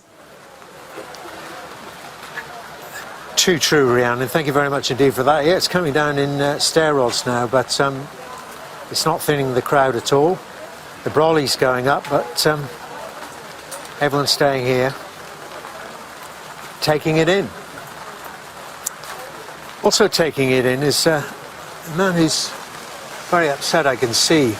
Dick Griffin is with me here, and we'll continue to look at those scenes. Dick is a former Royal Protection Officer, served the Queen and the Duke of Edinburgh for what, 27 years in total. Dick, just give me your thoughts. The Queen, like Prince Philip, was part of my life for so long, and I've been lucky enough to share so many special moments with them, royal tours, private moments, and lots of lovely special times at Balmoral. And in fact, this weather reminds me of Balmoral Castle. We had some great rainstorms up there. But I've just been thinking, while I've been listening to you run your programme, thinking of some of the special moments I've had with the Queen and how considerate she was. And one of the stories that sums the Queen up is, she said to me in the car one day, for the last 9 months, all you've spoken to me about is how excited you were about becoming a grandfather for the first time. And she said, now your grandson's been born, you haven't even bothered bringing him to introduce me to him. So I arranged with my daughter to bring my grandson Joshua to a location where the Queen was staying privately, so the Queen could have a little cuddle with my grandson. And that just shows, you know, how special she is, thinking of everybody. And your daughter presumably went along as well. Holly was amazed, yes. Yeah, what a special moment for them. How old's Joshua now then? He's just turned 17 because he's just passed the driving test, and I had to give him a car. Well, we can backdate that, but a special memory for him. I hope there were photographs allowed to be taken then? Yes, no, they weren't. Sorry, no. I mean, the Queen would have. He's been told about it. But it would have spoiled the moment, quite frankly, if we did it. Tell me some more memories about Her Majesty, because you know, I mean, I was privileged enough to meet her a couple of times formally, but on those formal occasions, you know, she knew how to carry out her duties. She knew how to do the grip and grin, shake your hands, move on. But you saw a different side than so many of us. She was such a special lady. I mean, I used to run marathons for charity, for cancer charities, and when I ran my 100th marathon, my running club, Blackheath Harriers, put on a little party to celebrate, and the president at the time wrote to various people to get letters read out, and he had the cheek to write to Buckingham Palace asking Her Majesty would send a letter, and the private secretary showed it to her, expecting her not to agree. Of course Philip and I would love to do it, and when the letter arrived, it was the usual platitudes you'd expect, but the line I liked was, aren't you lucky to have such a wonderful employer who allows you so much time off to take part in these events? And she used to sponsor me as well, and if I was, very often a lady in waiting would ask me to do it for one of their pet charities, and then the Queen would always sponsor me privately, and it was just wonderful. Wonderful memories. I'm just thinking as we look out here at this crowd, you know, they're getting drenched. Of course, they don't care about that because of the momentousness of what has just happened. But I'm thinking of crowds, and we've seen, and you've seen, Her Majesty passing through so many crowds in so many countries. Just talk to me, because I'd watch it on the television screens, and that connection she had, that ability to talk to anyone from anywhere. Well, walkabouts were really, really special, both for herself and His Royal Highness when he was alive. And we always used to plan, just before lunch usually, we'd stop the car 150, 200 yards short of wherever we were going for lunch, and invite them to both to go out and do an informal walkabout. And Prince Philip would take one side, and Her Majesty would take the other. And as you say, they would go along and spend lots and lots of time talking to anyone with badges or ties, anything they could recognise, to give them a focal point to have a chat. And I always used to love it because Prince Philip would go along on his side, and he'd be lifting all the children over the barriers so they could run across and give the flowers to the Queen. And the Queen would take them off these little children. I don't think the police were that happy because they were probably left with about 30 or 40 lost children when we left. But we used to fill up carloads with flowers and send them all off to a local hospice or a residential home, and the Queen would take 4 or 5 of her favourite posies and keep them herself. But she used to love the walkabouts. I'll give you a few heart-stopping moments, I Well, they suspect, did, as well, but Dick. Fingers crossed it all went okay. Dick Griffin, thank you very much Pleasure. indeed. And that's the point that Dick was making there. This is, of course, a moment of great sadness and mourning and reflection and tributes, as we're witnessing amongst the crowd there. As I say, their appetite to be here undiminished, undimmed by the rain that's falling very heavily from the sky at the moment.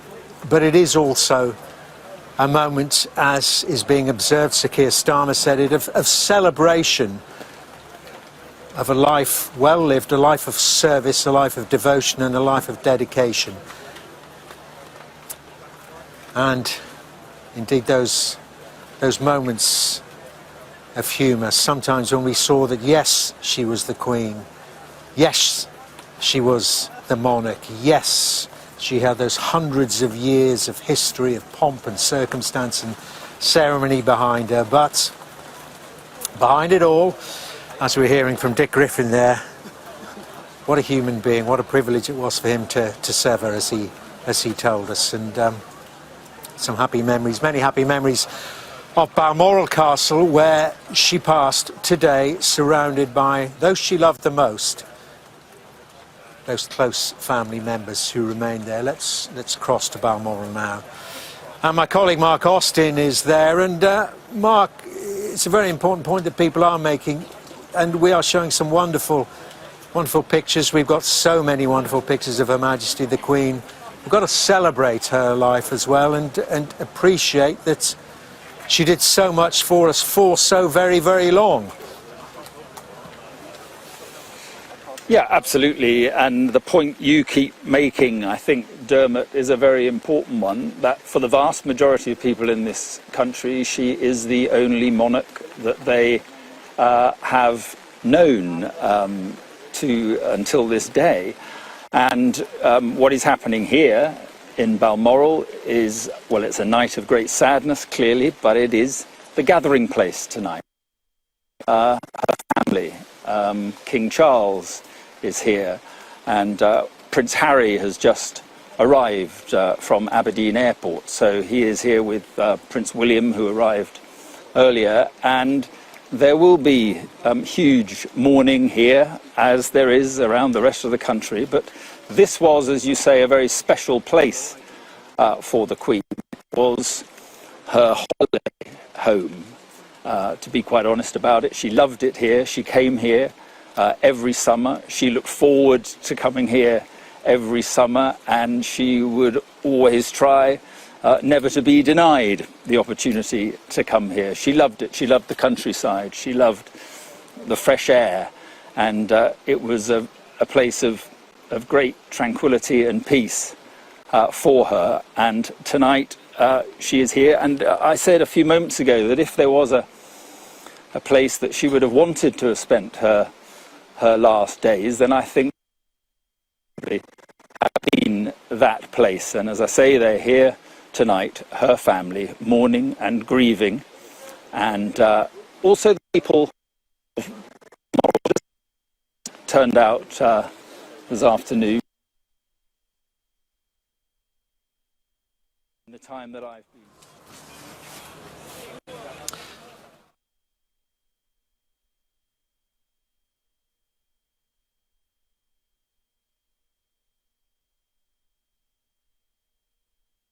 Rain is falling even more heavily, and some gremlins have got into the broadcasting equipment there. Mark was going to have a conversation with Louise Tate, so I'll take over. Louise Tate was the Scottish Press Secretary for Her Majesty for 15 years, Louise, wasn't it? And Louise, just give us your reflections on this sad day.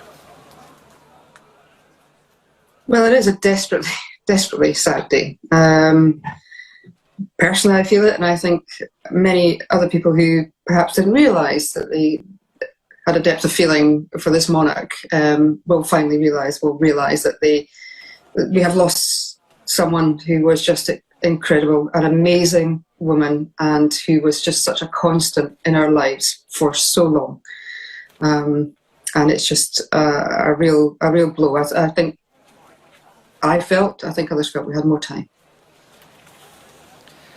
I don't know, Louise, if you could hear, I've been having a discussion here outside Buckingham Palace with Dick Griffin, former Royal Protection Officer, who says, well, you know, she was such a personality as well, something that, I mean, those millions of people throughout the United Kingdom and millions more throughout the world who are privileged enough to even get a few moments where they would find out, but millions of others didn't. There's the carapace, isn't there? There's the whole panoply of the royal edifice, the surroundings, the trappings, not just the buildings, the clothing, the cars.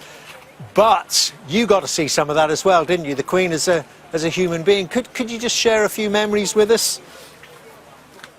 I'm not quite sure I can follow Dick Griffin. He's got exceptional memories and anecdotes. But yes, some of those Dick has shared with Sky viewers before about myself and Her Majesty. And what strikes me, or always struck me about her, was her kindness, her caring, her great humour, her knowledge, her insight, her wisdom, her memory, her recall.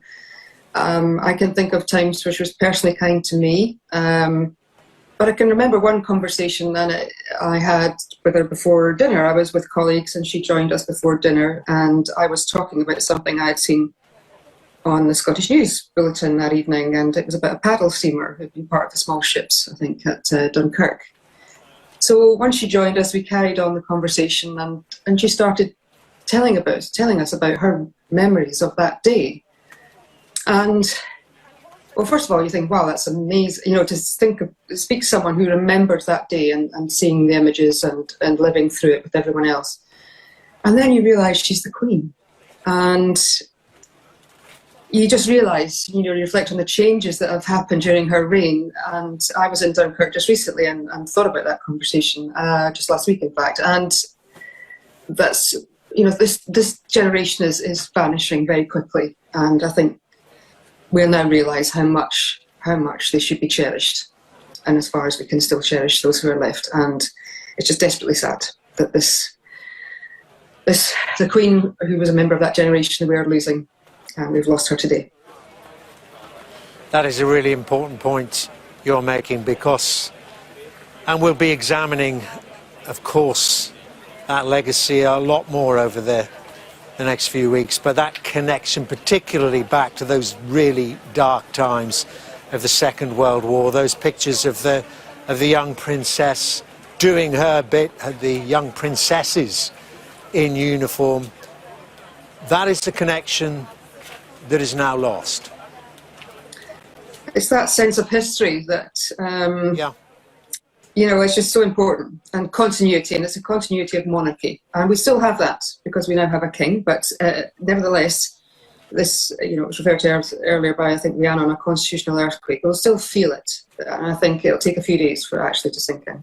I really believe that.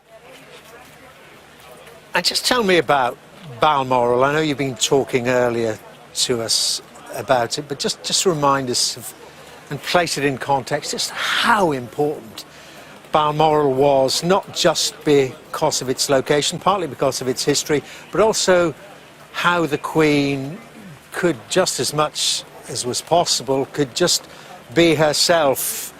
The impromptu barbecues, the walks, the stalking, the driving herself around in a battered Land Rover, wearing more or less what she liked. It was the place that she wanted to be most, one imagines. Well, I could only imagine too, but my sense of it was that she was exceptionally happy at Balmoral. It is a place where it was remarked to me, I think, on Tuesday, that perhaps the Queen looked less formal. But what Her Majesty was wearing on Tuesday was a Balmoral tartan skirt and you know, a blouse and a cardigan. That was typical Balmoral attire. So there was that slight sense of business as usual, but there was an ease to that, a slight informality, which perhaps made the heavy business of state that I like to think, that bit lighter, because it was inevitably followed by, as you mentioned, you know, a picnic or a walk or a drive. It's very usual to see members of the family around that area of Royal Deeside, and nobody generally tends to bother them. They, in fact, if they encounter members of the public, people just out enjoying their day, they would pass the time of day with them. And it was a really special thing, I think, to be able to do that in such a, perhaps an unguarded way, or less guarded way. And Balmoral is very special. You're there right now. It's a very or Mark is there right now. It's a very special, atmospheric. It changes every day, for good or bad, and it's always exciting. Just getting an impromptu 3 cheers for the life of Her Majesty here amongst the crowds at Buckingham Palace. And one last question about Balmoral, Louise, is the... I mean, you mentioned the continuity, the historical continuity, and I noticed there in that photograph, the last photograph we have of the Queen with Liz Truss, on the wall there, a room I know you'll be familiar with, but on the wall there I noticed was a picture of Queen Victoria, and I think it was John Brown as well, and that's really where that love affair with Balmoral started for the royal family. Okay, so I think I may be wrong, I may be misspeaking, but I think that was a portrait by Landseer. I could be wrong. Please credit me. But it does have that sense of that previous era, but that love is no less diminished from Queen Victoria's reign to this one. I think that Balmoral is a very, very special place for all members of the royal family, and maybe none more so than Her Majesty the Queen. And it must be said, just that statement this morning, when we heard that her condition had deteriorated, her doctors were concerned, but I'm sure it was in her wishes. She wanted to stay at Balmoral. That wouldn't surprise me in the least. I think I mentioned this morning that someone talked to me about, a move to hospital. I'm clear I thought it was a decision for medical professionals, but obviously Her Majesty's wishes would be taken into account. And I think that was the place she wanted to be, and indeed she was. Somewhere where she truly felt at home, Louise. Thank you very, very much indeed there. Some reflections there on the life and times and service of Queen Elizabeth II, whose passing has been announced today about 2 hours ago. And it still was a shock. The statement was posted on the gates of Buckingham Palace and other royal palaces announcing that the Queen had passed peacefully at Balmoral. It was a very short statement. It just then went on to refer to as our constitution works, as the transition works, there is no interregnum, that the King, and that refers of course to King Charles III, the Queen Consort Camilla, will remain, as we would naturally expect, will remain in Balmoral this evening, but then his royal duties kick in. Let's just listen to this,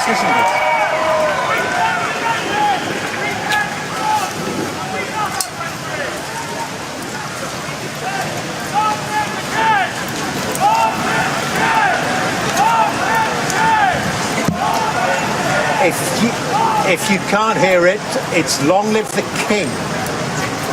Somebody in the crowd getting the chant going. Previously it's been 3 cheers for the life of Queen Elizabeth, but we're aware of it. We've seen it in Shakespearean plays and the like.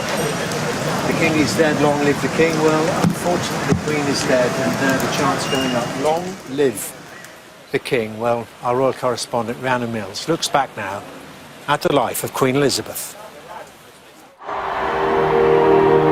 All those years of wisdom and compassion, we've been so lucky. Her work ethic, her strong faith, her leadership, there wasn't anything Her Majesty couldn't do. There was a courtesy and a humanity and a kindness that I'll remember forever. It was a life of public service and duty. Committed to her country. My Lords and members of the House of Commons, I pray that the blessing of Almighty God may rest upon your councils. And her Commonwealth. I feel enormously proud of what the Commonwealth has achieved, and all of it within my lifetime. Devoted wife and mother.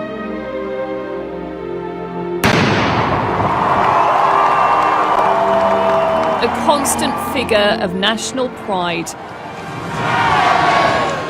as the world around her witnessed extraordinary change.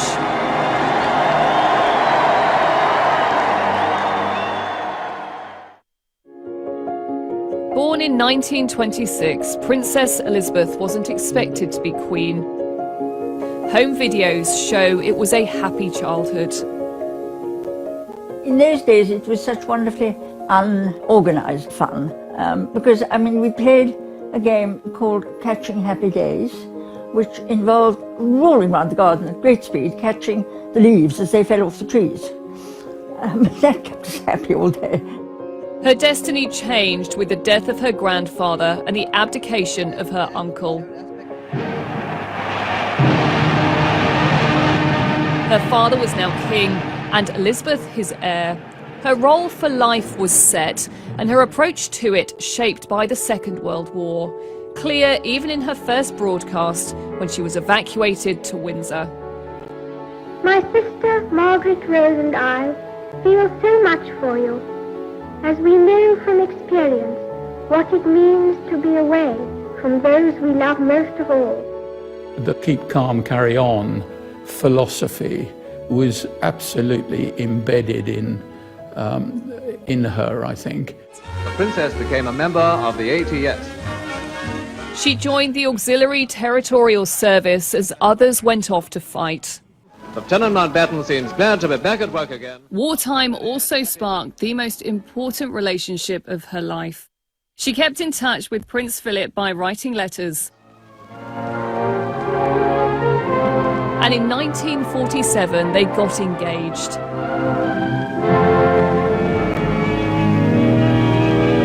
A glamorous young couple, their wedding was celebrated across the country.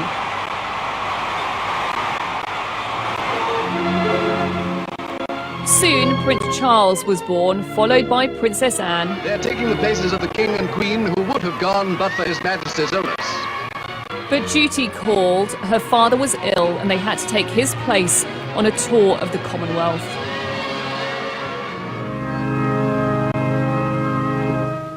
To the stunned heart of London and to the whole Commonwealth came the tragic news from Sandringham of the passing of a beloved sovereign, King George VI. In a remote lodge in Kenya, Prince Philip told her the news. She was now queen. All accounts say that she gulped, gathered herself, a grieving daughter, but also now the queen, in a way that she could never have imagined, and of course in her early 20s at the time.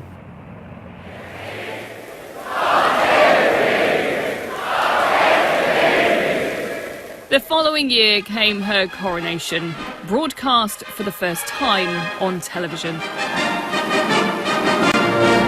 She was very conscious of the fact that she needed to be out there, to be visible, going right back to televising the coronation. Only 26, Queen Elizabeth still had to prove herself to courtiers, politicians and the country. Years later, she described how it felt.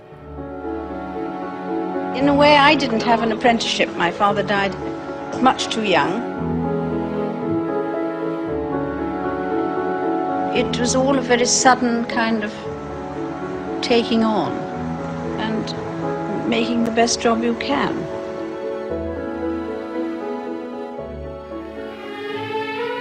From the very start, she felt she had to get out and connect with the public. The Queen and Duke now took their places. Through thousands of engagements and inventing the walkabout. Whether you were the lollipop lady or you know, you were a president or a prime minister of a nation, people become nervous. And it was one.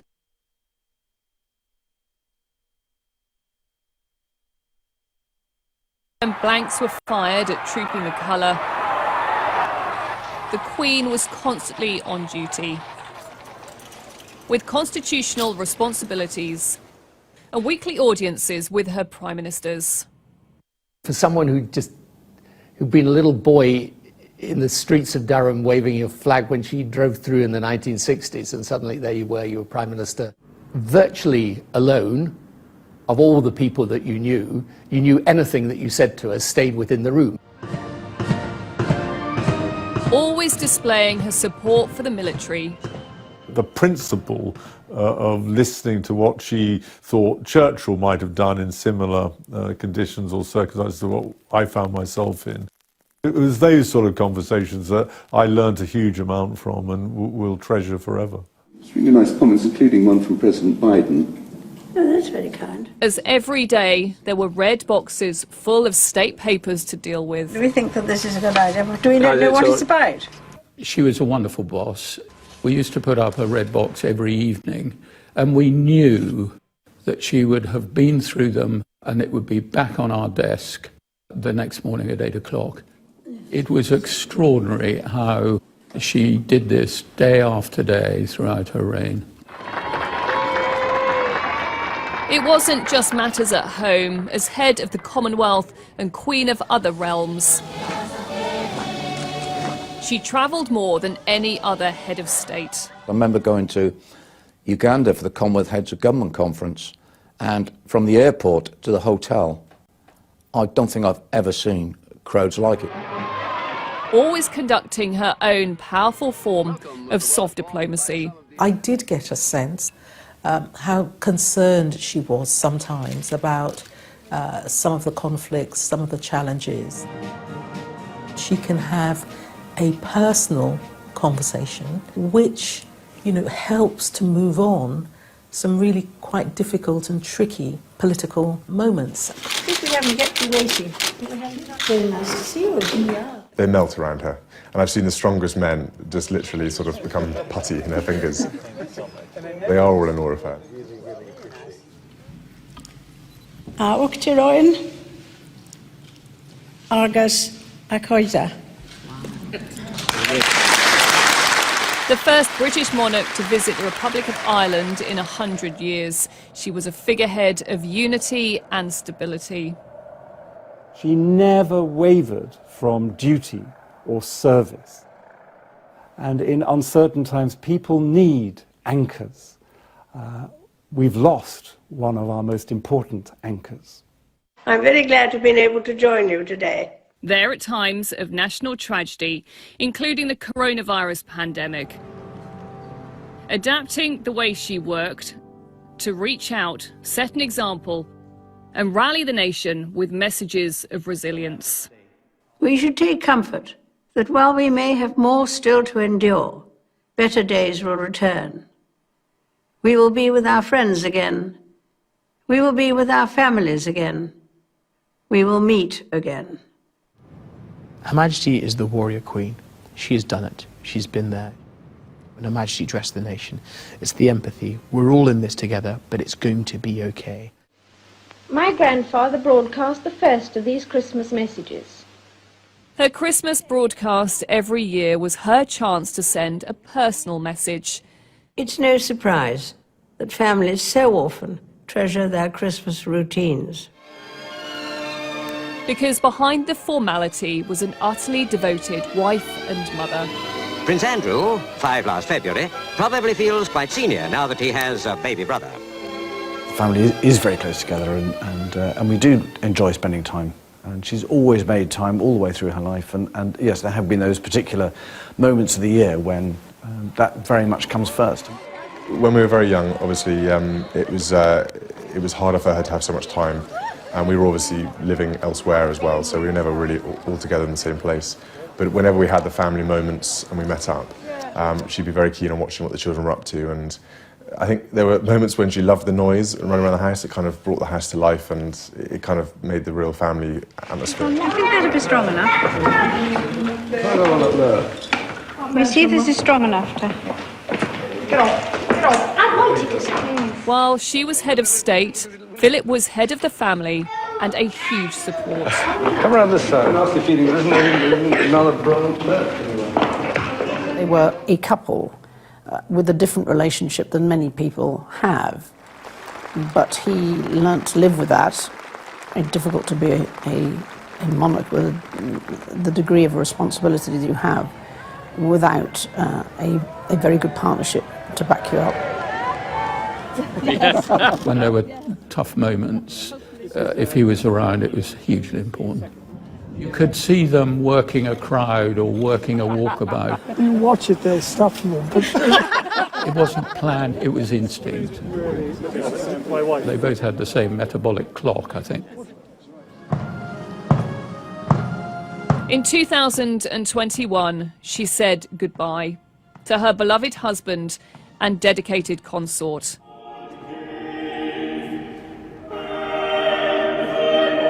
We have been inspired by his unwavering loyalty to our Queen. What you see is courage, but also a complete lack of self-pity. She feels grief, but as she said on one occasion, it's not about me. In a less deferential world, they did weather more difficult times, especially in the 1990s, as her children got divorced and a fire wrecked Windsor Castle.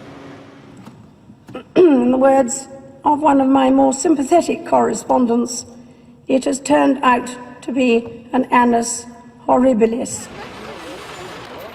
In 1997, Princess Diana died in a car crash. It was a low point for the royal family, as the crowds criticised them for staying in Scotland. Take care of the boys. Take care of the boys, Mum. That's what we've been doing. Sorry? That's what we've been doing. I know you did. The Queen eventually decided to speak. I admired and respected her for her energy and commitment to others, and especially for her devotion to her two boys. The Queen's life has been a continual process of evaluation, re-evaluation, shaping how you keep in touch with a world that's changing very fast. But she was always doing that. In recent years, the Queen led the monarchy through more turmoil, with the Sussexes leaving and Prince Andrew facing sex abuse allegations. She rarely showed emotion in public. Privately, she was known for her genuine warmth and kindness. One of my predecessors said, you never come out of your morning session with the Queen feeling worse than when you went in. She was always worried about you and how you were. It must be quite difficult to do. You know, and how your family were. You stick all these things in. We were up shooting one day up in Balmoral, and the weather changed in the afternoon, so I took my raincoat, wrapped it round, I gave him my scarf and my gloves, and as I walked away, I cheekily took my flat shooting hat off and put it on top of her headscarf. 3 weeks later, she called me into her office, and she'd had this photograph developed and put in a beautiful frame for me, and she said, I thought you'd like to keep this as a souvenir of that very funny afternoon we had up in the hills of Scotland. Just one paw. That's it. She was never happier than when she was with her dogs and watching her horses. Oh, she does relax with racing pork. Yes, definitely. Has won for Her Majesty the Queen. When she gets to racing pork, you can see the shoulders drop. You can see her. Somebody I know, somebody I've got something in common with. And she does maybe spend a little bit longer with them. I do remember that suddenly there was a huge fight going on amongst a number of corgis. She waded in and she got bitten in the process, but she sorted it out. Just sometimes we would see a glimpse of her sense of humour. Careful what you wish for. Oh, really? Please. Boom. As she shared the screen with some of Britain's other biggest stars. James Bond at the 2012 Olympics. The two figures disappeared out of the helicopter. Harry, in complete incredulity, just shouted out, "Go Granny." And Paddington Bear for her Platinum Jubilee. I always keep one for emergencies. So do I. I keep mine in here. For later. Thank you for everything. That's very kind. As the Queen grew older, the whole country would come together to celebrate her milestone moments.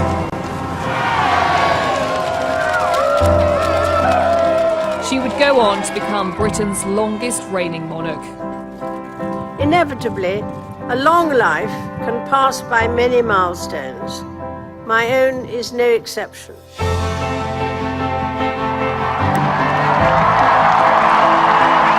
And the first to mark a platinum jubilee. Her family increasingly expected to step in to support her.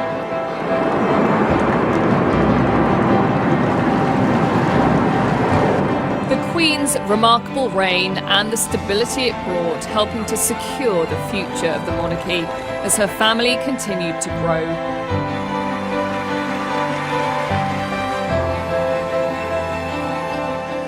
Throughout her life, honouring to the end the pledge she made at just 21.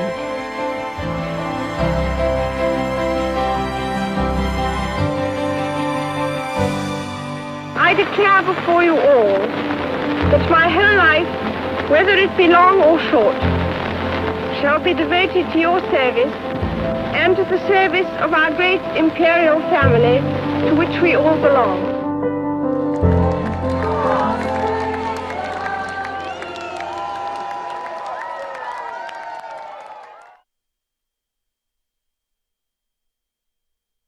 Can't help but bring a smile to your face. Some wonderful memories there of Queen Elizabeth, of Princess Elizabeth there by our royal correspondent, Rhiannon Mills. And it's significant, isn't it, that so many of those scenes, so many of those memories, so many of those parts of history took place right here behind me at Buckingham Palace, all the way back, as we saw in some of the wonderful footage, some of the archive that Rhiannon showed us, all the way back 80 years and more to Princess Elizabeth and the start of that life of service and devotion. And it was just simple service to a nation at war back in the 1940s when she, amongst other things, became a mechanic as part of her war service. And talking about those moments in history, this, of course, is another one of the biggest, again, taking place outside Buckingham Palace. As I've referred to before, the crowds here simply huge, and we can't see in the dark just how far they extend. And every now and again, choruses of "Long Live the King," a reference to the way our Constitution works. We now have King Charles III. That has been confirmed. King Charles III is on the throne. And spontaneous rounds of the national anthem, and people can't quite put King in there. It's God Save Our Gracious Queen. I think they don't want to let go yet. I think it hasn't sunk in yet. I don't think it can sink in for any of us yet, given how long Her Majesty reigned on that throne in this platinum jubilee year, 70 years. And looking back at some of those archive pictures, as we call them, some of those just so notable moments, and there are so many more, it is astonishing to look back at the 60s, the 70s and the 80s, when Queen Elizabeth was at an age even then when she could quite legitimately have retired if she'd been in any other profession or occupation. But of course, she wasn't in a profession or an occupation. It's one of the most extraordinary situations any human being can find themselves in. A hereditary monarchy, as Rhiannon pointed out. It was by a quirk of fate, a quirk of history, that she actually came to the throne. She was never expecting it because her father wasn't expecting it. But there, and nor she expecting to come to the throne so young, back in 1952. But come to the throne she did, and dedicated herself then relentlessly to 70 years of non-stop service, day in, day out, minute in, minute out, right up to this week when I was standing in a similarly rainy London outside Downing Street, witnessing Her Majesty the Queen see the departure of one Prime Minister, her 14th Prime Minister, Boris Johnson, and asking her 15th, Liz Truss, to form a government, a process that she'd carried out so many times. But we are told, we heard just as recently as Tuesday how Her Majesty didn't just insist on carrying out those formalities. She couldn't travel to London. Of course, that had always been done in Buckingham Palace. She couldn't travel to London. She insisted that it happen at Balmoral. She had to do it at Balmoral because of the difficulties that she was having with her mobility. But carry out that duty she would, which has ensured those smooth transitions throughout so many years of political turmoil. Well, now we are witnessing what happens then when it comes to the head of state level, and there is no turmoil. This is a well-oiled machine. King Charles III has taken over, and we now mourn and celebrate the life of Queen Elizabeth II, the second Elizabethan age. Well, it's not just here in the United Kingdom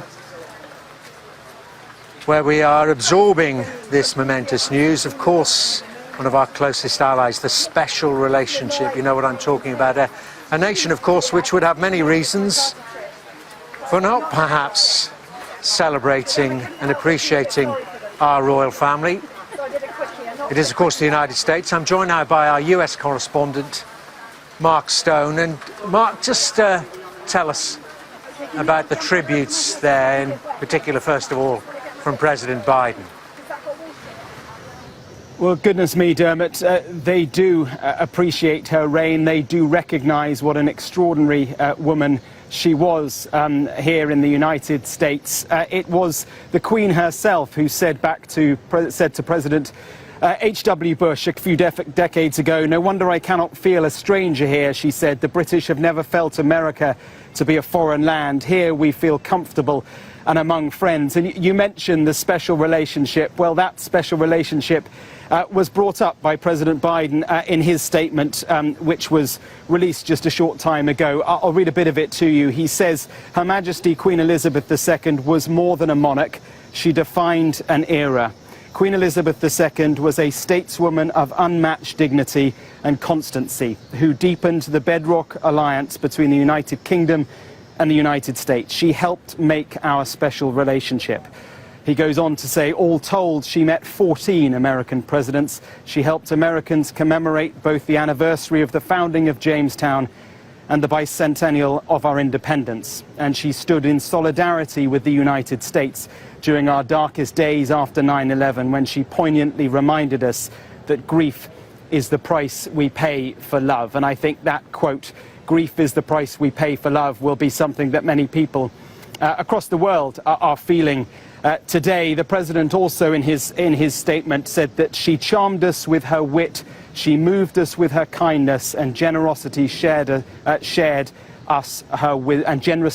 us her wisdom. That was a personal reflection at the end there by President Biden, who of course met the Queen very, very recently and will deliver a televised statement a little later on tonight. He's also expected to visit the British Embassy here in Washington, D.C. At some point later, where he will sign a book of condolence and I'm sure lay flowers at what I'm told is a growing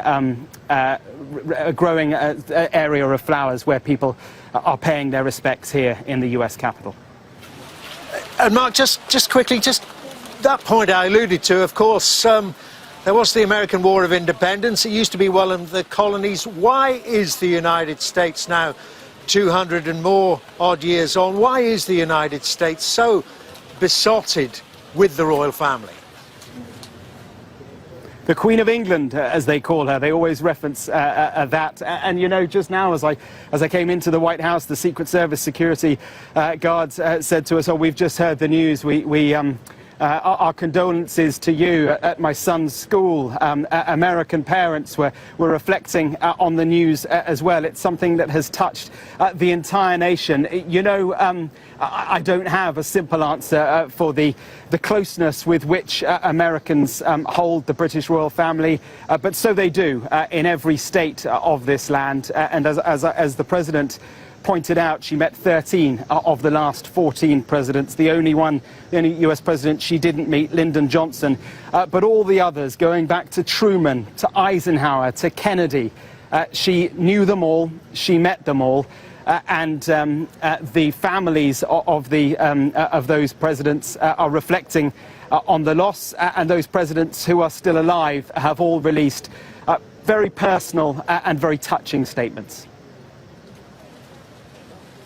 Mark Stone in Washington, where we see the Stars and Stripes, as I say, had far fewer stars on it when it left the Commonwealth of Great Britain at half-mast. Fulsome tribute there by President Biden, by Joe Biden, to the passing of Her Majesty the Queen. Let me just take you through some more of the tributes we've had this evening. Of course, first and foremost from the Prime Minister, the new Prime Minister, who only 2 days ago was installed as the Queen's 15th Prime Minister. Liz Truss, Ensemble Liz Truss, as we all are, appeared outside Downing Street to voice for the nation just how devastated we all are individually and collectively. Liz Truss referred to the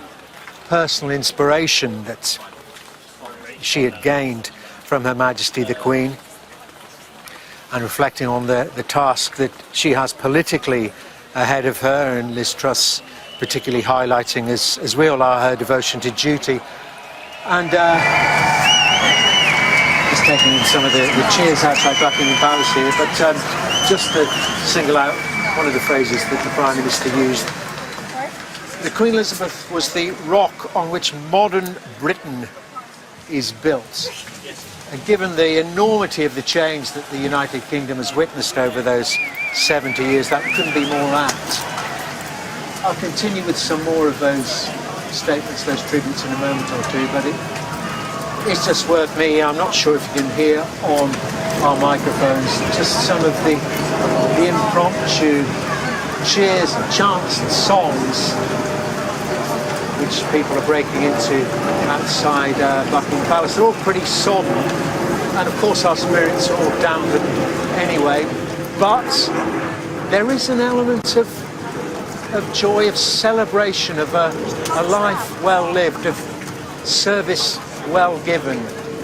And every now and again it just takes one person or a group of people respectfully to break out into, well, every now and again, a chorus of God Save the Queen. Of course, that national anthem will have to change, that crucial word.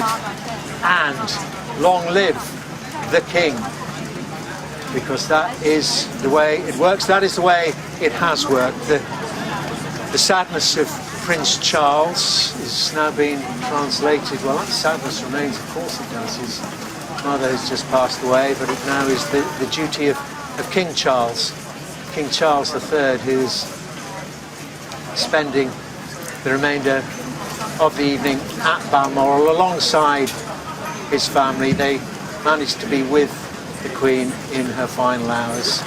He'll spend the rest of the evening there in Balmoral before travelling down here to London to assume his royal duties.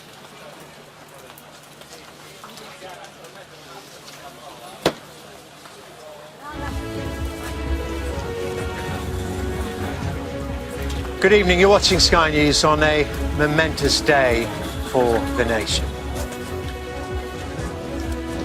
Her Majesty the Queen passed away at Balmoral this afternoon, just 2 days after she appointed the new Prime Minister, her 15th Prime Minister. Queen Elizabeth II was the rock on which modern Britain was built. Our country has grown and flourished under her reign. Britain is the great country it is today because of her. A sombre evening for the country and indeed the world as the monarch's death is marked at the royal palaces. The royal family together to support the Queen in her final hours, flying to Scotland to be with her. And a nation in shock and mourning, unbelieving of the news of the death of the woman who has reigned over all of our lives.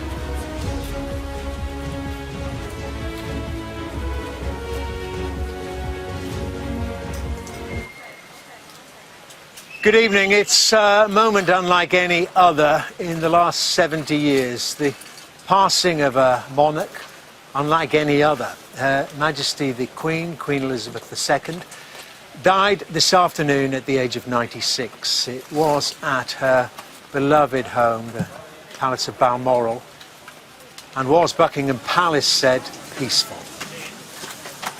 Her son is now King Charles III, and he said tonight that his mother's death would be felt throughout the Commonwealth. Well, we'll hear the tributes to Her Majesty tonight, so many of those, and look back at her long and simply quite incredible life. Well, with our first report tonight, Jason Farrell reports on the day the Queen died, and that marked the end of an era.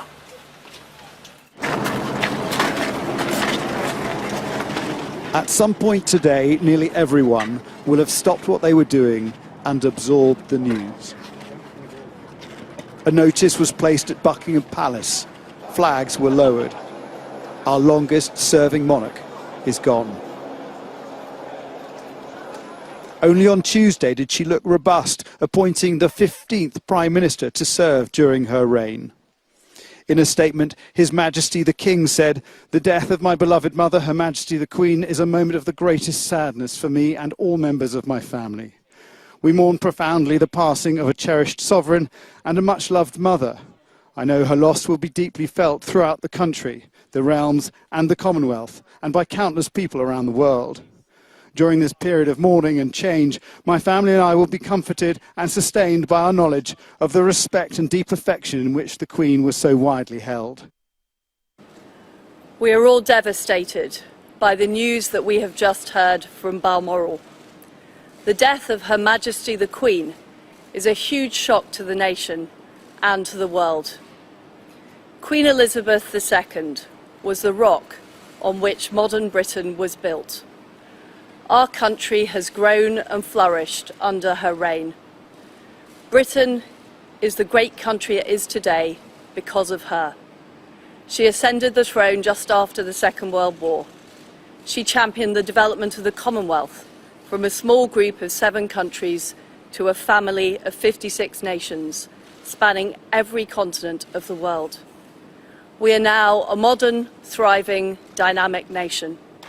Through thick and thin, Queen Elizabeth II provided us with the stability and the strength that we needed. She was the very spirit of Great Britain, and that spirit will endure. Today we mourn the passing of a remarkable sovereign. It is a deep private loss for the royal family, and our first thoughts are with them at this time. The nation shares in their grief. Throughout the day, small unsettling indicators emerged, notes being passed around the Commons. Something was up. I know I speak on behalf of the entire House when I say that we send our best wishes to Her Majesty the Queen, and that she and the royal family are in our thoughts and prayers at this moment. Doctors had expressed concern over the Queen's condition. Charles had cancelled an engagement, then news that all senior members of the family were heading to Balmoral. And the grim look on faces as Prince William drove his uncles Andrew and Edward through the gates. Finally, a simple statement. The Queen died peacefully at Balmoral this afternoon. For more than 70 years, Queen Elizabeth has been the great constant in our national life. She has inspired us, on occasion comforted us, and always personified values we hold dear. The United Kingdom now enters a period of national mourning as we reflect on a Queen who kept her promise and dedicated her life to duty. Jason Farrell, Sky News, Balmoral. Well, our royal correspondent Rhiannon Mills is here with me at Buckingham Palace. And Rhiannon, as we look at those respectful crowds paying their tributes, their respects to the Queen, just give me your reflections on this most momentous of days. I think when you watched the end of Jason's report there and you saw that final photograph that we saw of the Queen only from Tuesday, only 2 days ago, where at 96 years old she was still determined to be carrying out what was a key constitutional role. And yes, adjustments had to be made so that she was able to say farewell to her 14th Prime Minister and then welcome her 15th. That she knew that she wanted to be seen to be carrying out that duty. And I think that is why for so many people it's going to come as such a shock, this news this evening. And it was hugely unusual that the palace would decide to tell us that the medical staff were concerned about her, that the family were travelling there. And I think it was at that moment... Is that where the alarm bells started ringing for you? For me, I'd never had a statement like that from the palace. They're so private about medical matters. And at that moment, I thought, we have turned a corner here. And of course, over the last 12 months, we've spoken about it, haven't we? The mobility problems that the Queen's had. And I think for so long, people have been so used to her just being able to get on with the job. And in that speech she made when she was 21, she said no matter how long or short her life was going to be, it was going to be committed to serving her country and the Commonwealth. But also, now we move into a new phase, don't we? We now have a new king, and also we're going to see him having to take on her constitutional duties, but also along with his other siblings mourn her death up in Balmoral. A lot we have to absorb. Rhiannon, thank you very much indeed, our royal correspondent. Rhiannon Mills. Well, I'm joined now by the former Prime Minister, Sir John Major, who was, of course, if I'm correct, Her Majesty the Queen's 9th Prime Minister. Sir John, your reflections on this day? Well, I think it's a very sad day. We all realised that one day it would come, and we all hoped that it would be far distant rather than near to us. So I think it is an extremely sad day, and I think there would be many tears shed at the loss of Her Majesty. Sir John, we know you can't share with us what passed between you in terms of the conversations, the regular conversations you held with Her Majesty in those meetings as Prime Minister. But we've been told it was her depth of knowledge and her empathy and her understanding that partly marked her out. Well, it certainly did, but not only that. There was a great deal of wisdom and knowledge as well. There were several things that were very striking when you first entered into those meetings with Her Majesty. Firstly, they were very informal. The only two people in the room were Her Majesty the Queen and yourself, and a supporting galaxy of corgis who usually happened to be there, but absolutely no one else. And it was remarkably informal. One sat there and we talked, and there was nothing off the agenda. Everything was there that might be raised either by Her Majesty or by the Prime Minister. One reported what was going on, what was anticipated to happen in the future, what your thoughts were about what was happening and how you felt you were going to handle it. And the Queen would ask questions and she would comment. And she would refer to occasions in the past where she had seen similar events. And that was extraordinarily useful. Her historic memory for what had happened under past Prime Ministers was extraordinary, and a far longer historic memory than your civil service advisors. So that was often extremely helpful. And when it came to foreign affairs, there was almost no part of the world the Queen hadn't visited. And in many cases, she would remember not just the meetings she might have had with the current heads of government, but in many countries, their forebears had also been heads of government, and the Queen had known them as well. So there was a great wealth of knowledge that was waiting to be tapped, and it just emerged during the conversations. They were extraordinarily useful. And of the many meetings you had in the week as Prime Minister, the hour plus that you usually spent with the Queen was among the most valuable. And Sir John, was that quite daunting? One can imagine the initial phases, perhaps, of your premiership. With that depth of knowledge, even just in our own country, when she could quote meetings with titans like Churchill to Macmillan, and the presidential side, the Eisenhowers, the Kennedys. Well, it could easily have been made daunting, but it wasn't, because of the manner in which the Queen approached it. It was very informal, it was very friendly, it wasn't confrontational. So it became very comfortable. Of course, you were always conscious you were speaking to the monarch, and a certain degree total respect was due. But the meetings themselves were entirely informal. It might have been as though one was sitting at a table with you, discussing current political events in a casual and relaxed fashion. And of course, one discussed not only the politics of things, not only the government aspect, that the Queen would always have been interested in talking about what its impact was going to be on people in her nation. How would things impact upon someone who lived in Wigan or Seal or wherever it may be, anywhere across the United Kingdom? The personal aspect, the personal impact of policy upon people was always something that was in her mind. And that was amazingly refreshing.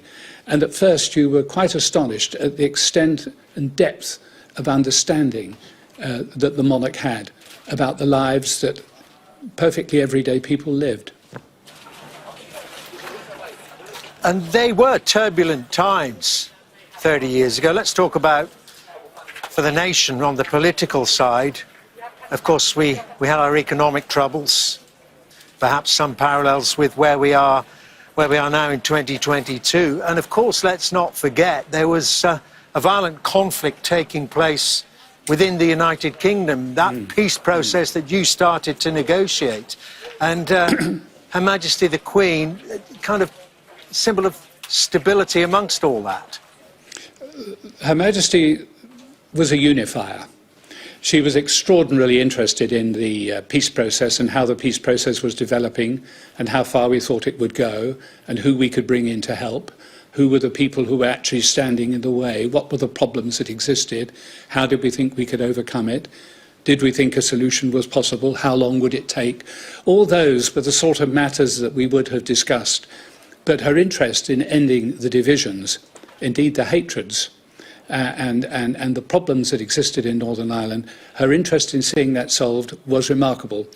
And one of the regrets I think I have in my public life was that we weren't able to finish that. It was very ably finished by my successor, Tony Blair, and his advisers afterwards, and I warmly commend them for having done that and brought about the final agreement.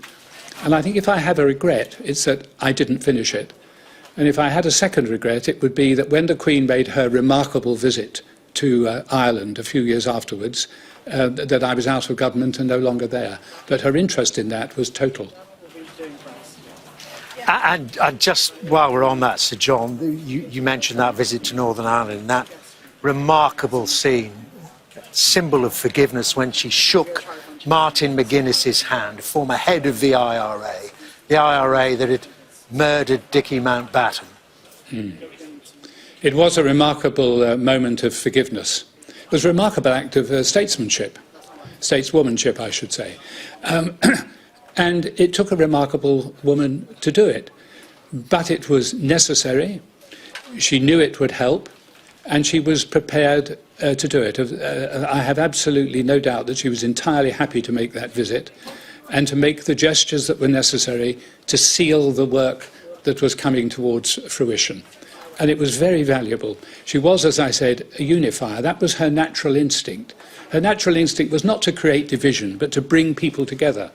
And whether that was bringing people together within Northern Ireland or bringing the component parts of the United Kingdom together when they had disputes, her principle was the same. Unity is far better than division. And Sir John, then those difficult years for the royal family, for the monarchy itself, from the annus horribilis we heard her referring to in her Christmas address, the destruction of Windsor Castle, the separation and divorce of Charles and Diana, and then ultimately the sad passing of the Princess of Wales. Such difficult times.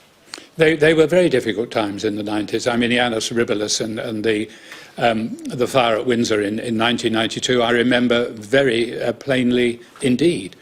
And the Queen in times of difficulties is stoic. She doesn't panic. She doesn't go into her shell. She puts her head down. She realises there are difficult things you have to live through. You put your head down, you plough ahead, and eventually you will come out the other side. It's a great gift, that stoicism, and it is a gift that she learned. And she understands that you will come out of it. Horrible things have happened to people before, and they do survive them. They do come out the other side. And that was something she fully understood. Whatever happened, the daffodils will come up next spring, and so let us get on with life. It was a very profound way to approach many of these problems. What a great way to end our conversation. What a memory to take with us. So John, thank you so much for sharing that with us. So John Major, it's a very great pleasure. The Thank former you. Prime Minister, on some of his memories of Her Majesty the Queen. Well, let's talk now about the current Prime Minister, our political correspondent. It's not him. Joe Pike is in Downing Street. But Joe, we heard earlier from Liz Truss. We did, Dermot. We also now know that she was informed of the Queen's death by the Cabinet Secretary Simon Case at around 4:30 this afternoon, so 2 hours before the official announcement from the palace, and about 2.5 hours before she gave the speech here outside the door of Downing Street. We understand she wrote that speech herself. We also know that after speaking to the cameras, she had a conversation with the King. We also know that a meeting is taking place, an operational meeting right now. It started about 20 minutes ago at 9 p.m.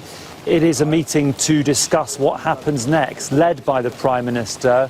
We understand the Defence Secretary, Home Secretary will also be attending that, operational police leads, as well as some representatives from the royal household. But speaking to sources within Downing Street, they're very keen to defer to the palace at this stage for announcements on this period of mourning, 10 days of mourning we are expecting. That speech for Liz Truss was an almighty test very early on, 2 days into her premiership, 2 days after she was appointed by Her Majesty the Queen at Balmoral. A very important statement to make, partly to reflect the shock, the devastation, 2 words Liz Truss used of this news, but also to expand on the Queen's legacy. She also, importantly, was the first person in public to speak of, to describe, to vocalise the transition that is now taking place, to talk of the King. Liz Truss said, "Today the crown passes, as it has done for more than 1,000 years, to our new monarch, our new head of state, His Majesty King Charles III." Also, Dermot, she ended that speech by saying, "God save the King." Hard to get used to. Joe, thank you very much indeed. Joe Pike, live for us in Downing Street. Well, let's cross to Northern Ireland now. Our senior Ireland correspondent, David Blevins, is at the official royal residence there in Northern Ireland. It's Hillsborough Castle. And David, just take us through the mood there, the reaction there. Well, it's a very wet evening in Northern Ireland, but that hasn't stopped the steady stream of people making their way to the gates of Hillsborough Castle, the official residence of the monarch here at Royal Hillsborough in County Down. Of course, Northern Ireland is a place where you will find the most loyal subjects and the least loyal subjects, but that's what makes this evening's statement from the First Minister-designate all the more significant. Michelle O'Neill, of course, is a nationalist, the deputy leader of Sinn Féin, but she has spoken about her profound regret at hearing this news. She extended her sympathy to members of the royal family and commented especially on how acutely she was aware of her unionist neighbours at this time of loss. She referred to the dedication and commitment the Queen had shown to the search for lasting peace in Northern Ireland, what Sir John Major was just referring to a few moments ago. And of course, Michelle O'Neill also commented on Her Majesty's courtesy and warmth on the occasions when they had met. Another person who had met with her, of course, many times was the MP for this constituency, Sir Geoffrey Donaldson, the leader of the Democratic Unionist Party, and he gave us his reaction a short time ago. I think tonight across Northern Ireland, in every county and town and village, there will be an outpouring of emotion. Households, families gathering together, yes, with fond memories of a wonderful woman who was such a constant in our lives, brought stability to our nation at times when there were challenges and difficulties. I think for many people across this island, their thoughts tonight will be back 11 years ago when Her Majesty paid that historic state visit to the Republic of Ireland. It had taken nearly 100 years for a British monarch to set foot in an independent Ireland, and she famously greeted guests at the state banquet in Dublin with the words "Accardia, my friends." And regardless of the divisions across this island, the history of this island, I think she will be remembered here by most people as a friend of the peace process. Truly was a remarkable visit. I was just discussing that with Sir John Major as well. David, thank you so much. David Blevins, our senior Ireland correspondent at Royal Hillsborough there. Well, for most of her life, the Queen travelled the world and kept a busy diary, to say the least, of engagements. Now, it was only into her 90s that she started to slow down. Her visits had to be changed. As we all saw, she struggled more and more with walking and moving, and she missed more events like last weekend's Braemar Games near Balmoral that she always loved to attend. Well, Ashish Joshi reports now on the Queen's deteriorating health in recent months. It was here at Westminster Abbey in October last year that the Queen's growing struggle with mobility first became obvious. Her daughter Anne handing her mother a walking stick, which she would now need for support. She was 95 years old, and the years were finally catching up. And this deteriorating health would mean missing key engagements. In November, she was forced to pull out of attending the annual Remembrance Sunday service at the Cenotaph. And this blow came soon after the Queen was forced to spend a night at the King Edward VII Hospital. It was her first overnight stay in hospital for 8 years. By now, the monarch had been warned she needed to slow down her busy diary commitments. It's been very clear all the way through her reign that she wants to do her best, and she's taken an oath that she has put first. So she's done incredibly well.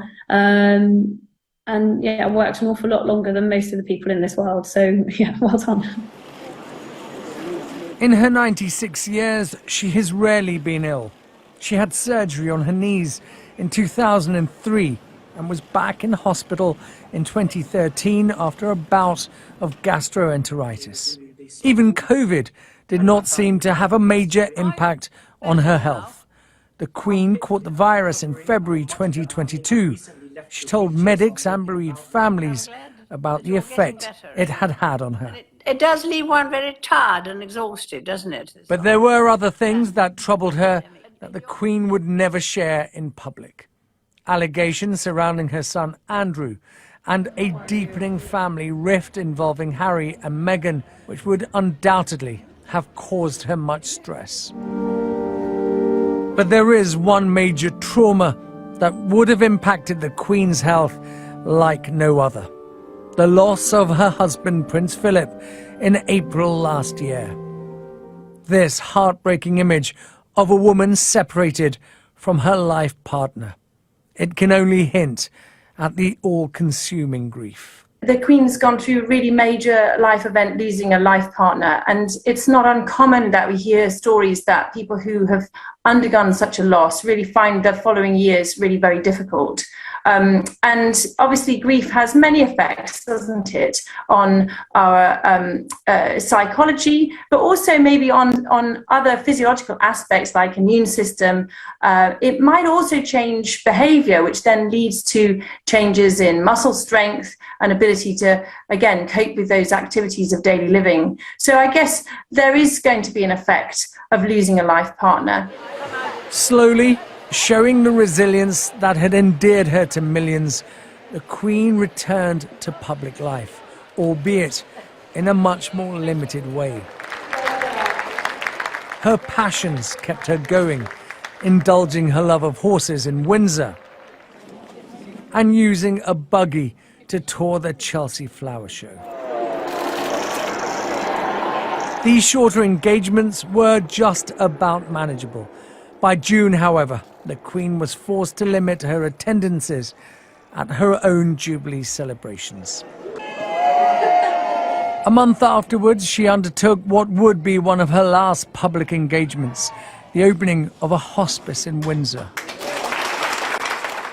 The decline in the Queen's health was slow and not easily noticeable. Just a few days ago, she received the new Prime Minister. 48 hours later, her family announced her death. What happens with somebody who is in their 90s or is frail is that even a small thing can make a big difference. Something that perhaps wouldn't have affected a younger person with much more reserve capacity can really make a big difference and cause someone to then become really very unwell. A long, happy reign, a lifetime devoted to her family and her subjects. The Queen's 96 years were hardly troubled by ill health, and that will bring some small comfort to her grieving family. Ashish Joshi, Sky News. Well, good evening from Balmoral, where in the last hour or two people have been coming to lay flowers and to stand and to think about the monarch. For many of them, for the vast majority of them, of course, the only monarch they have known. But there are now quite a few flowers laying against the walls at the gates of Balmoral Castle, one of the Queen's favourite places to be. She always came here in the summer. She loved the peace of this place. She loved the countryside, and she just loved being here. And it is here tonight where her family have gathered. Her 4 children, 2 of her grandchildren are here, Prince Harry and Prince William. Harry got here pretty late, around, I think it was about 7:45 this evening he arrived, but the others got here early. But tonight they are mourning and they are grieving. James Matthews, our Scotland correspondent, is with me. It is a very special place for the Queen, isn't it? It is. She's been coming here since she was a child at the Balmoral estate. And I suppose when the family, who we watched here arriving, grim-faced, a family in grief, I suppose they will be reflecting on the comfort that she herself, perhaps the public, saw her, which was on Tuesday, when she appointed a new inside the drawing room of Balmoral Castle, was in good spirits, was in jovial mood. When her press secretary and press photographer were introduced,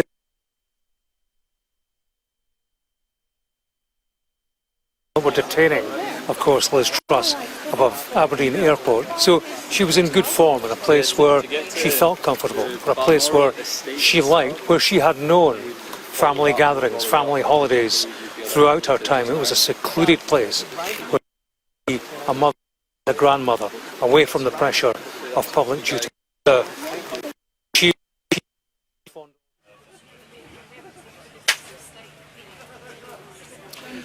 Well, I'm afraid we seem to have lost communications with James Matthews and Mark Austin in Balmoral. We'll try and re-establish those links in a moment or two. But let me tell you more about the immediate time after the announcement that the Queen had died. Thousands of people gathered outside the gates of Buckingham Palace here behind me, and thousands of them are still here, and I suspect will be here for many hours to come. And in keeping with tradition, a written notice, a simple written notice announcing the death was posted for them to see. A very short message to everyone who's lived under the reign of Queen Elizabeth II.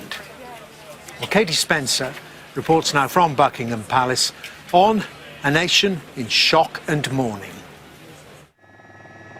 A swirl of rumours had seen small numbers of people gather outside the gates. Then just before 6:30, confirmation. Silently, respectfully, numbers grew, trying to capture as best they could this day in history. The enormity of this moment for some a struggle to take in. To see the flag behind you sort of, slowly lower, and it was just a sense of, both realisation but also I think this united love, and I think it was an odd kind of surreal feeling there. Yeah. So it's a really emotional moment. Even if you're not born British, she represented the best values of the country that actually made me stay here. I think there's been so many generations that have come through and just known her as this presence, even without being a political voice, just being this kind of stability and sort of more than just a figurehead. I think nation's grandmother is appropriate. Outside of Windsor Castle, similar scenes. People wanting to mark this moment. She's been part of my life forever, and she's not here. She's gone. And you hope, but you appreciate that. Her age, it was expected at some point, but even when it happens, it's still a shock. I'm absolutely shocked. I couldn't believe it, and I actually didn't think I would be upset, but I am, and I have no idea why. It's just I think she's just so in everyone's psyche now, so I'm not even a royalist, but I'm still really upset. Her legacy is so prominent. When I think of Britain, when I was growing up, it's always been the Queen, the royal family, and just a beacon of stability. As sunset, the sea of people building outside of Buckingham Palace. Umbrellas up, a little rain, not enough to put people off being here to mark this moment. In amongst the crowds here, you get a very real sense of the shock and the loss many ordinary people who have been moved to come here are experiencing. And you find people here from all demographics and all generations. Barriers brought in anticipation of the crowds to come. Many more expected here in the days ahead as the sun sets on the Elizabethan age. Katie Spencer, Sky News. Well, those were the scenes as you see in Katie Spencer's report outside Buckingham Palace in the daylight hours, and still like that right now. Thousands of people here paying their respects and sharing their memories with each other of Her Majesty the Queen. Our correspondent Dan Whitehead is in Cardiff tonight, and Dan, you can tell me about reaction in Wales. Yeah, it is an evening of sombre reflection for the people of Wales as they remember Her Majesty and the strong connections, of course, which the Queen and the whole royal family hold with Wales. We have had a statement from Mark Drakeford, the First Minister of Wales. He has said that it is with great sadness that people of Wales mourn the death of Her Majesty Queen Elizabeth II throughout her long and exceptional life as our longest reigning monarch. Her Majesty has reigned over the United Kingdom and Commonwealth, firmly upholding the values and traditions of the British monarchy. The First Minister went on to say that we pay tribute to Her Majesty's dedication and selfless devotion. That is the statement from the First Minister on behalf of the people of Wales. Her Majesty last visited Wales back in October last year, where she gave a speech here at the Welsh Parliament, at the opening of Parliament here at the Senedd. And in that speech she said that it was a source of pleasure that her family had had homes in Wales and experienced its very special sense of community. And of course tonight is a moment of reflection and remembrance of Her Majesty. It is also a moment to realise that now the head of state, King Charles III, Prince of Wales, of course, since 1969, when he was invested at Carnarvon Castle in the north of Wales by his mother, the late Queen. That, of course, will be a focus in the coming days and weeks for the people of Wales. But it is clear tonight that there is deep devotion and admiration to Her Majesty, and it is an evening of reflection and remembrance at her loss. Dan, thanks so much for that. Dan Whitehead, live for us there in Cardiff. Well, there's no doubt about it. The world has changed. It's shifted immeasurably since Queen Elizabeth ascended to the throne 70 years ago, and even more since her birth 96 years ago. Now, before her passing, some of those who knew her best, including her family, of course, have spoken about what made her quite so unique. Our royal correspondent, Rhiannon Mills, looks back at the second Elizabethan era. All those years of wisdom and compassion, we've been so lucky. Her work ethic, her strong faith, her leadership, there wasn't anything Her Majesty couldn't do. There was a courtesy and a humanity and a kindness that I'll remember forever. Born in 1926, Princess Elizabeth wasn't expected to be queen. Her destiny changed with the death of her grandfather and the abdication of her uncle. Her father was now king, and Elizabeth his heir. Her role for life was set, and her approach to it shaped by the Second World War. The sort of keep calm, carry on philosophy was absolutely embedded in her, I think. The princess became a member of the ADVERTISE. Wartime also sparked the most important relationship of her life. Her marriage to Prince Philip was celebrated across the country.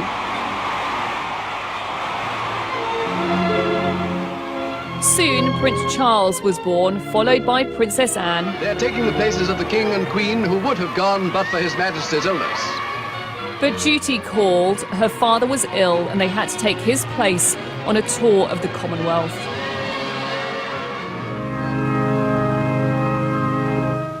To the stunned heart of London and to the whole Commonwealth came the tragic news from Sandringham of the passing of a beloved sovereign, King George VI.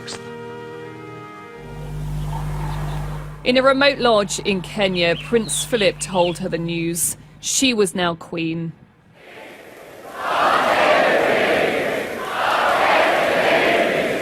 The following year came her coronation. Years later, she described how it felt. In a way, I didn't have an apprenticeship. My father died much too young. It was all a very sudden kind of taking on and making the best job you can. From the very start, she felt she had to get out and connect with the public. The Queen and Duke now took their places. Through thousands of engagements and inventing the walkabout. Whether you were the lollipop lady or you know, you were a president or a prime minister of a nation, people become nervous. And it was wonderful to see how Her Majesty would put them at ease. With constitutional responsibilities and weekly audiences with her prime ministers.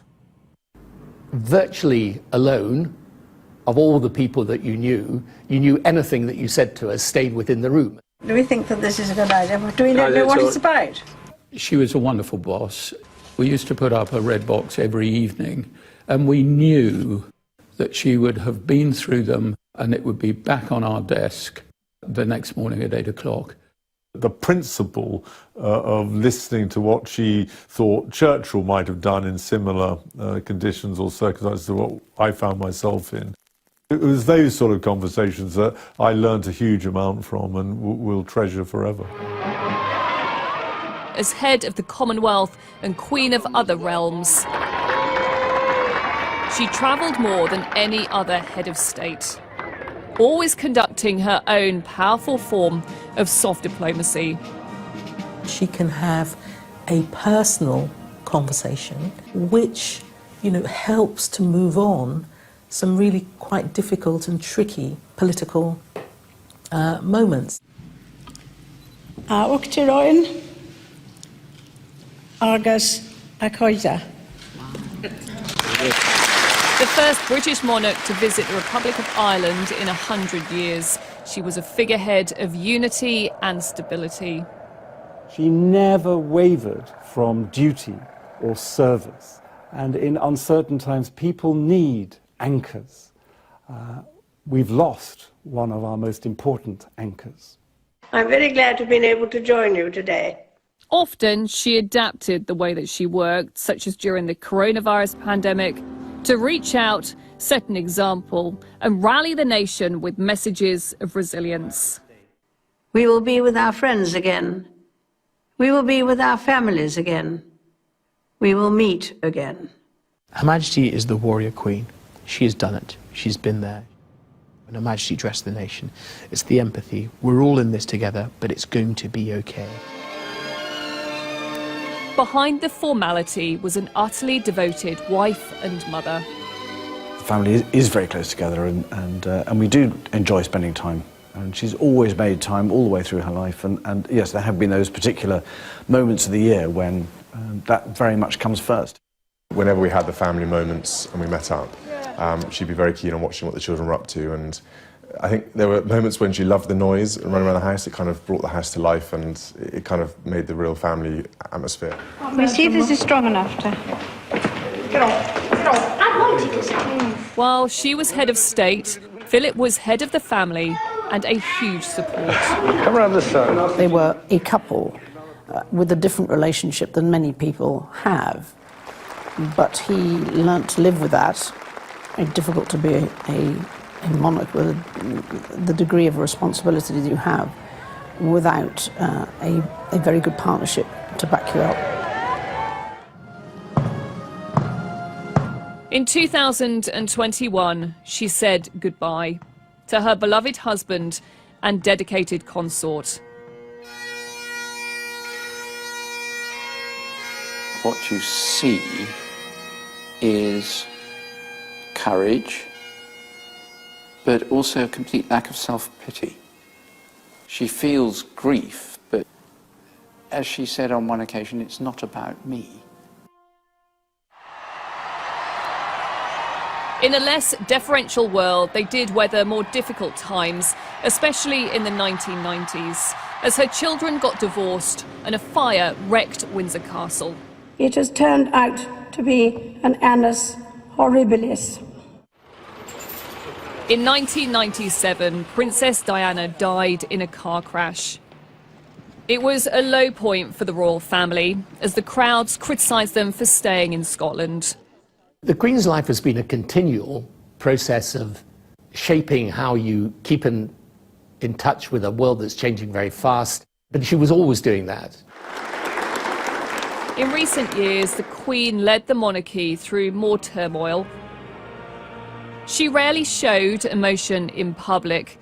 Privately, she was known for her genuine warmth and kindness. You stick all these things in.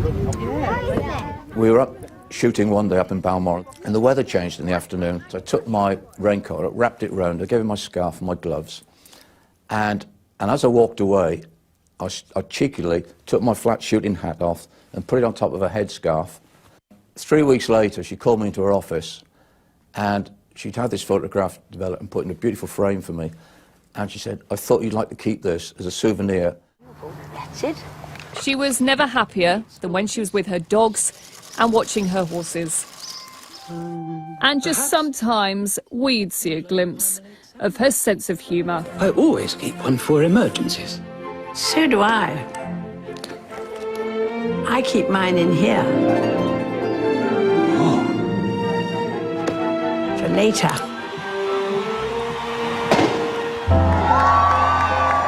As the Queen grew older, the whole country would come together to celebrate her milestone moments.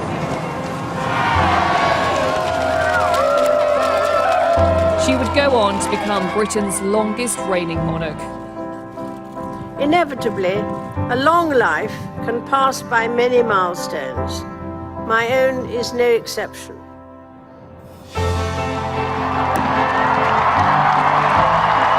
And the first to mark a platinum jubilee.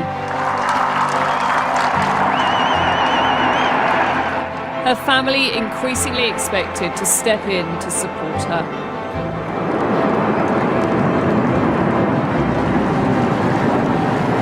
The Queen's remarkable reign and the stability it brought helping to secure the future of the monarchy as her family continued to grow.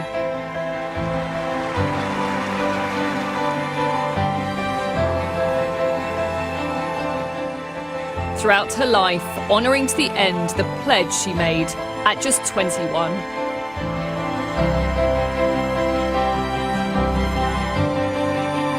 I declare before you all that my whole life, whether it be long or short, shall be devoted to your service and to the service of our great imperial family to which we all belong.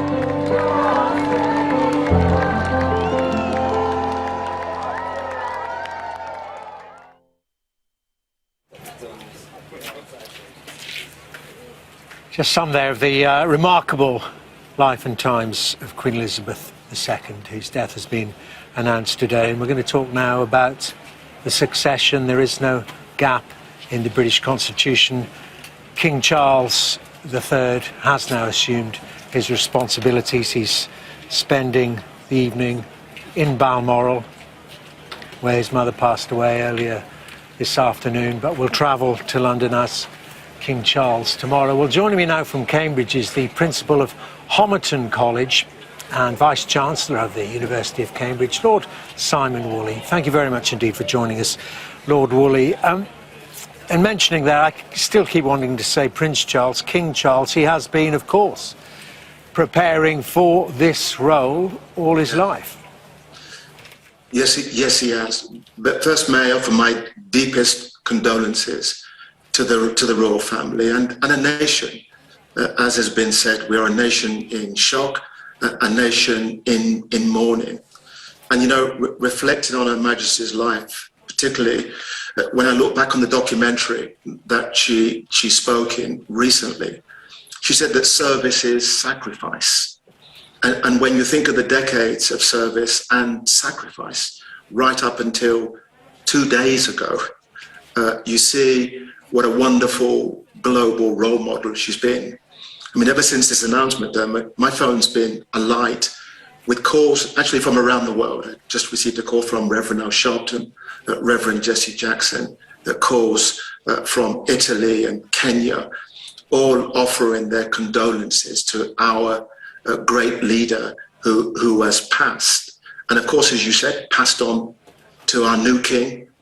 I want to say Prince Charles, but it's King Charles III, who I'm sure, like many people, he will make a great leader and a great king who's been waiting for this moment to take his place in our history. Lord Woolley, just as you mentioned, it would be really interesting for you to tell us a little bit about Al Sharpton and Jesse Jackson and so many others, about how Her Majesty formed those connections, why she would mean so much to them. You know, it's interesting because both characters are deeply political, and yet they've viewed our Queen beyond politics, the glue that's kept our nation together.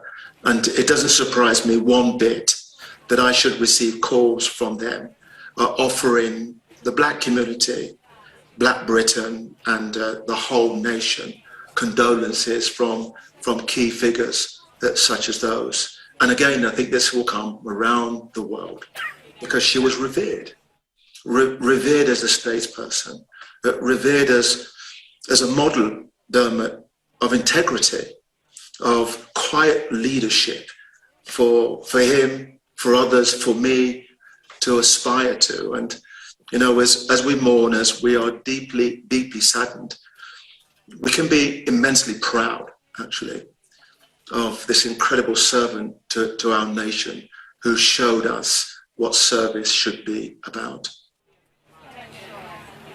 And let's talk about Charles, King Charles. Yep. That dignity and quiet leadership that you describe by his mother, from his mother, is that something in his own way that he will continue? I think so. I think he'll do it in his own way. I mean, there's lots been said about the king, but I've been fortunate to work with him, to collaborate with him. And there's not many people I know on this planet who loves this nation more than King Charles.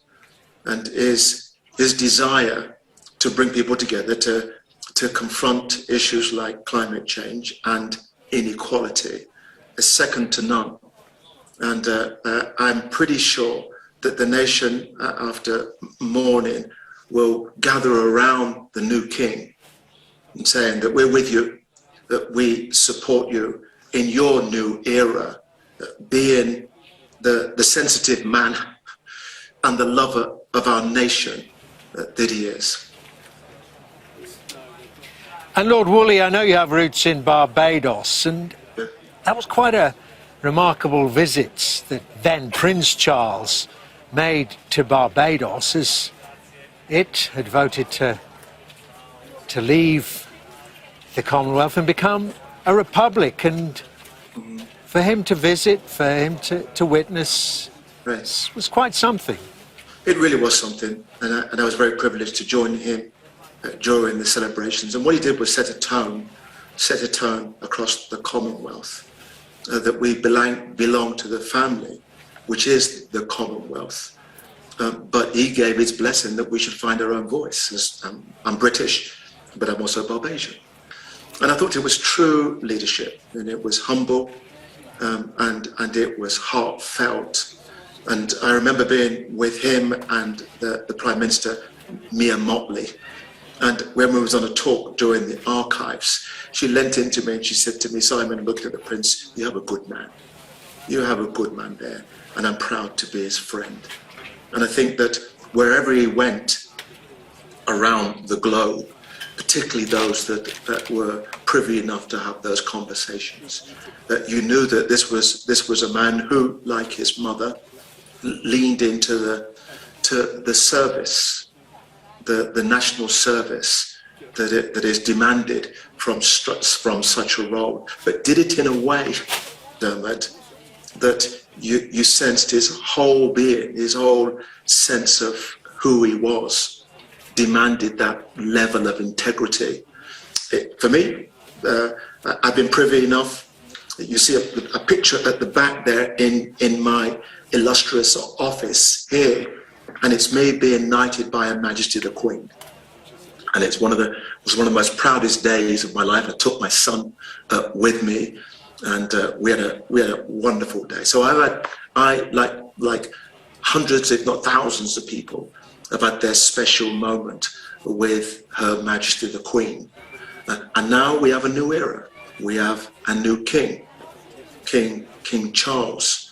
And I've been lucky to know him. He will be a good king, a strong king, and one that loves his nation, to come together to be the best that we can be. Today, tomorrow, for a number of days, we'll be mourning. We've never known anything like this. All we've known, the vast majority of our citizens, is the Queen Elizabeth.